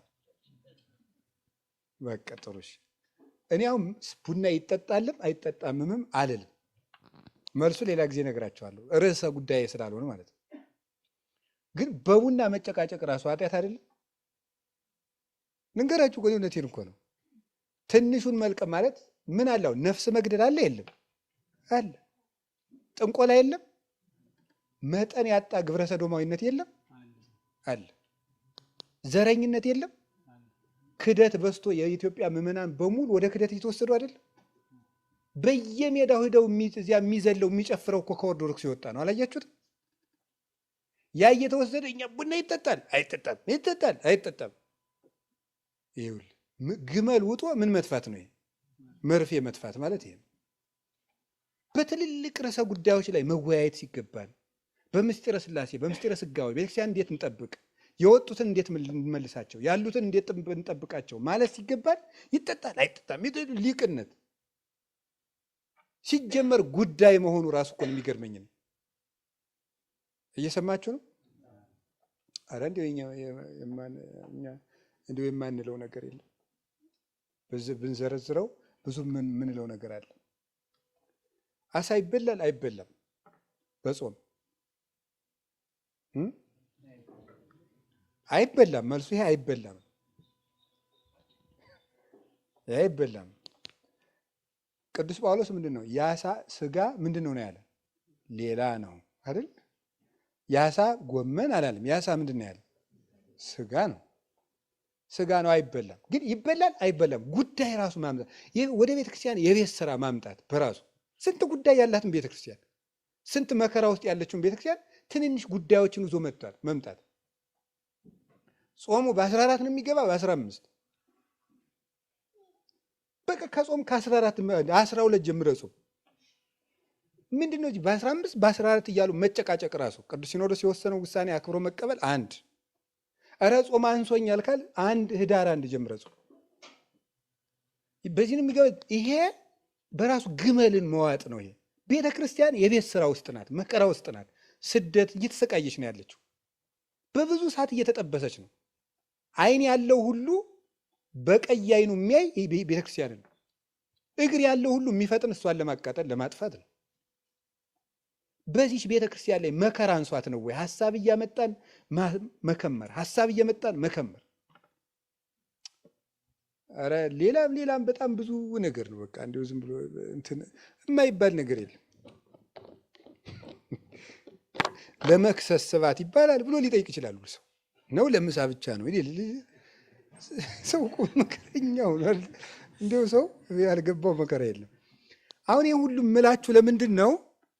እንዲሁ ችግር አላጣንም፣ እባካችሁ ችግር አላጣንም። በትንሽ ነገር መጨቃጨቅ፣ ትልቅ ነገር እያለን፣ ትልልቅ ጉዳይ እያለብን፣ ትልቅ ዓላማ እያለን፣ ትልቅ ጉዞ እያለን፣ ፊታችን ላይ ዘንዶ አፉን ከፍቶ እየጠበቀን በትንንሽ ነገሮች እየተባላን ቤቱን ማቁሰል፣ ቤቱን መፍታት፣ ጉዳይ ያጣን። እኛ እኮ መከራ ያጣን ሰዎች ነን። እኔማ አሁን ሳየው ምን ማለት እንደሆነ ገብቷችኋል?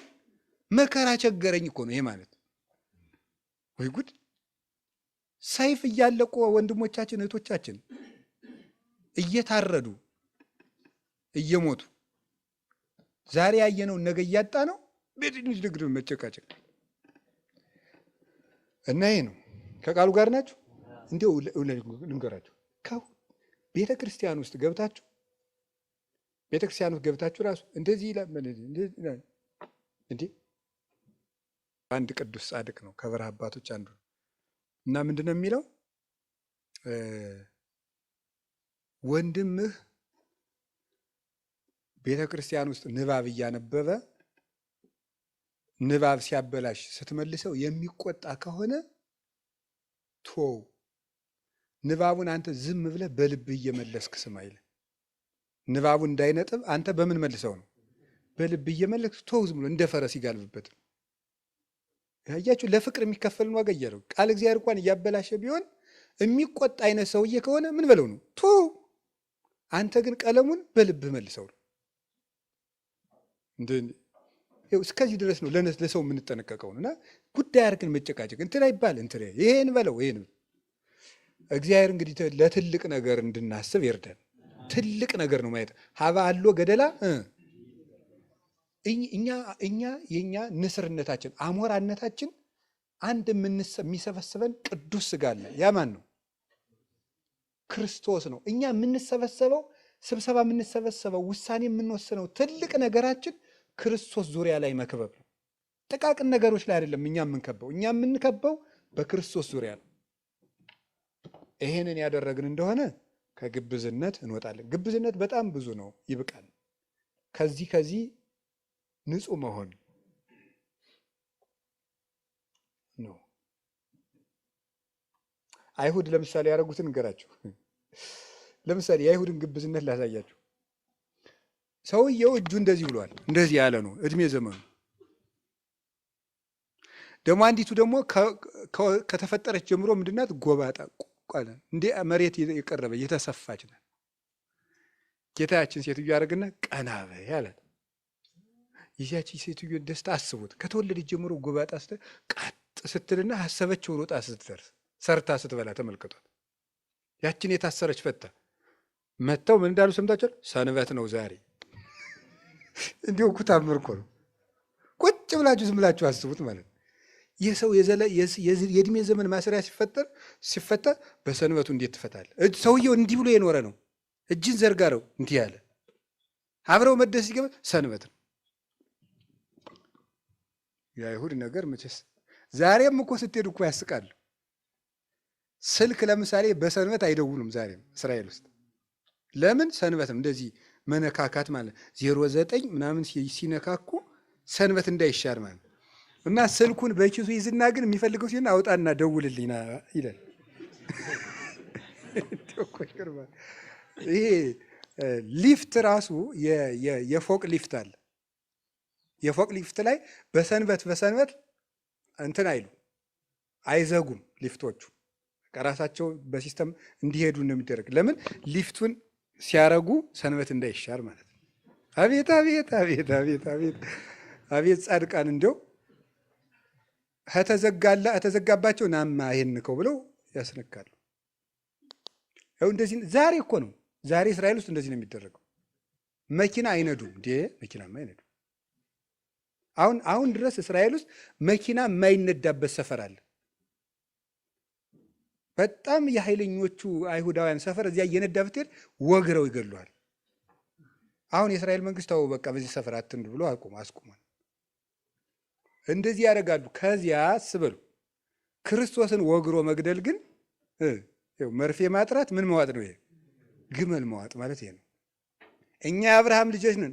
ኧረ አብርሃም እንዲህ አላደረግም አላቸው። አብርሃም መንገድ ዳር ቤት ሰርቶ የወጣ የወረደውን የሚያበላ ሰው ነው። እናንተ ግን እኔን የምትገድሉ ናችሁ አላቸው። ይኸው እንደዚህ ናቸው። ሰንበት እንሽራለን ይላሉ፣ የሰንበትን ጌታ ይሰቅላሉ። እንደዚህ ነው። እኛም እኮ እንደዚህ ነን። ለትንንሽ ሕጎች ተጠነቃቂዎች እንላለን። የሰው ልብ ግን ወግተናል። ይሄን ነው የምነግራችሁ። ግብዝነት ንጹሕ መሆን። ከዚያ ምን ሆነ አድርጉ ነው ያለ? ፊታችሁን ምን በሉ ነው? ታጠቡ። ይሄ ንስሐ ግቡ ነው። ስለዚህ እንዲያው በቃ ከዚያ ፊት አንገራችሁ። ከፊታችሁ ታጠቡ በፊት የሚቀድመው ምንድን ነው? ስትጾሙ ራሳችሁን ተቀቡ አለ። ራሳችሁን ተቀቡ ማለት ራስ የተባለ ማን ነው? ልብ ነው።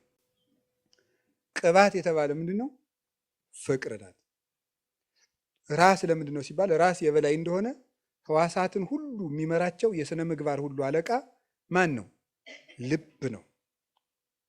ሰው ራሱን ከተቆረጠ እዚያ በኋላ ምንም ይሞታል። ሰው ልቡ በቂም ከተበላሸ በቃ ተበላሽቷል። ከዚያ በኋላ ራስ ያለው ለዚህ ነው። አንድ ሰው የሚሞተው ራሱ ሲቆረጥ፣ ልቡ ከተበላሸ አንድ ሰው ጾሙ፣ ጸሎቱም፣ ስግደቱም፣ ምጽዋቱ ተበላሽቷል፣ ሙቷል። ሰውየው የሞተ ሕዋስ ነው ማለት ነው። ይህን ራስን ልብ አድርጉት። ሕዋሳትን ጾም፣ ጸሎት፣ ስነ ምግባር አድርጓቸው። እነዚህ ሁሉ አብረው ይወድቃሉ። ስለዚህ መጀመሪያ ልብህን አስተካክል ነው። እሱ ደግሞ ተባለ ፍቅር ነው። ልብን ቅባት አለው። የተቀባ እንዲያምርበት ፍቅር ያለው ሰው ያምራል በእግዚአብሔር ዘንድ። የነፍስ ውበቷ ፍቅር ነው። ሰው ራሱን ተቀብቶ ፊቱን ተቀብቶ እንዲያምርበት ልቡ ፍቅር ያለው ሰው እሱ ውብ ነው። በእግዚአብሔር ፊት ያማረ ሰው ማለት እሱ ነው። ይሄ በቀረ ይሄ እንትን ቆዳ ታውቃላችሁ? ቆዳ የከብት ቆዳ አታውቁም? እና እሱ እንትን ይሄ ለመሶብ ለመታጠቂያ ለምናምን ይደረጋል አይደል? መጀመሪያ ምንድን የሚያደርጉት ያደርቁታል። ያንን እንዴት ከራራ እንደሆነ ታስታውሱታላችሁ? ወግቶ እኮ ይጥላል፣ ሰብሮ ይጥላል። እርጥቡ በሬው እንድታረድ ሲያሰጡት ነው። ይኸው እንደዚያ ከራራ የሆነ ሰው አለ፣ እንደዚያ ቆዳ ማለት ነው። ሲለፋ ግን መኝታ የሆነ ጎርባጣ፣ ለሰው ሁሉ መጎርበጥ አይገባም። እንግዲህ ፍቅር ይኑራችሁ። ልባችሁን ከምን አንጹት ነው? ከቂም አንጹት ነው። የንጽህና ሳምንት አይደል? ከዚያ በኋላ ምን እናድርግ ነው? እንዲያው ቂምም ይዘን ሰንብተናል፣ ኃጢአትም ነግሶብን ሰንብቷል። በዝሙትም በሌላውም በውሸቱም በስርቆቱም በአመንዝራነቱም በዚህ ሁሉ ረክሰናል። እንዲያው ምን እናድርግ ስንለው ደግሞ ቸር አይደል እሱ? እጽቡ ገጸክሙ በምን ታጠቧልና? አሁን በንስሐ ታጠቡ አለ ማለት ነው።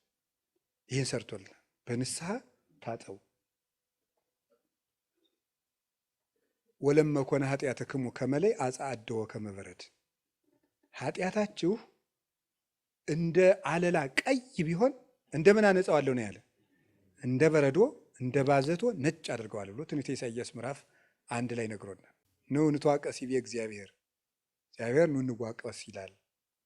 ኃጢአታችሁ እንደ አለላ ቀይ ቢሆን እንደ በረዶ ነጭ አደርገዋለሁ ብሎ ተናግሯል። ስለዚህ እግዚአብሔር በንስሐ የሚምር ንስሐን የሚቀበል መፍቀሬ ሰው ነው። እግዚአ ኩሉ ፍጥረት ወመፍቀሬ ጓለመያው ጸጋወነ እግዚኦ ሰሬታ ጣዊነ ምንለው ደስ ይላል። ለማበስነ ለከ አው ባይምሮ አው በያይምሮ አው በተናግሮ አው በናይሰልብ አው በገቢር፣ በመናገርም ቢሆን በመስራትም ቢሆን በእውቀት ማነስም ቢሆን በልቡና ክፋትም ቢሆን የሰውን ድካም አንተ ታውቃለህና ይቅር በለን። ጸጋወነ እግዚኦ ስሬታ ኃጢአትነ ኃጣዊነ ባርከነ ወቀድሰነ ዋግዘነ ወረስቴነ ፍትዋነ ወጉዛነ ወንጹሐነ ምንለው ለዚህ ነው። እግዚአብሔር እንድንበድል ያውቃል። ስለዚህ ሰውነትን ካሮዬ ስነ ምግባር ለይቶ ንጹህ ማድረግ ደግሞ እስከ ዛሬ ራሳችን ከኃጢአት መለየት ካቃተን በንስሐ ታጥበን 40ውን ጾም በንጽህና እንቀበል። የዐቢይ ጾም ጉዞ በትሕትና ጀምሮ ወዴት ሄደ? አቤት ወደ ንጽህና እግዚአብሔር ዝቅ የሚል ልብ ሰጥቶ ሰውነታችንን ያንጻን። ትሁት ከሆንክ ምን ትሆናለህ? ትሁት ከሆንክ ለቄሱ ዶ መናዘዝ ምንድን ነው? ቄሱም ሰው እኔም ሰው፣ እሱም ኃጢአተኛ እኔም ኃጢአተኛ ማለት ምን ነበረ? ትዕቢት ነው። ትህትና ሲኖርህ እንድትነጻ ወደ ማን ትሄዳለህ? ወደ ካህኑ ትሄዳለህ። ከካህኑ ስትናዘዝ እግዚአብሔር ያነጻሃል። ስለዚህ ብፁዓን ነዳያን በምን በመንፈስ አለ። ቀጥሎ ምንድን ነው የሚለው? ብፁዓን ምን አለ? ነዳያን። 10 የንስሐ ማዕርጋት ናቸው እዚህ ውስጥ የተቀመጡት። ይሄን ስዘረዝር አልውልም። ብፁዓን ነዳያን አለ። በመንፈስ ነዳያን የሆኑ ሰዎች ምንድን ናቸው? ንዑዳን ክቡራን ናቸው። ራስህን ድሃ አድርገህ ራስህን ንቀህ ዝቅ ስታደርግ ወዴት ትሄዳለህ?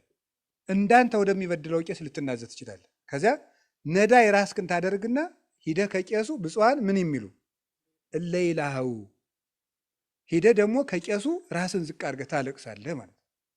እስመ እሙንቱ ይትፌስሑ መንፈስ ቅዱስ ትፍሲት መንፈስ ቅዱስ ይመጣና በንስሐ ያዘነውን ልባቸውን ደስ ያሰኛቸዋል ማለት ነው።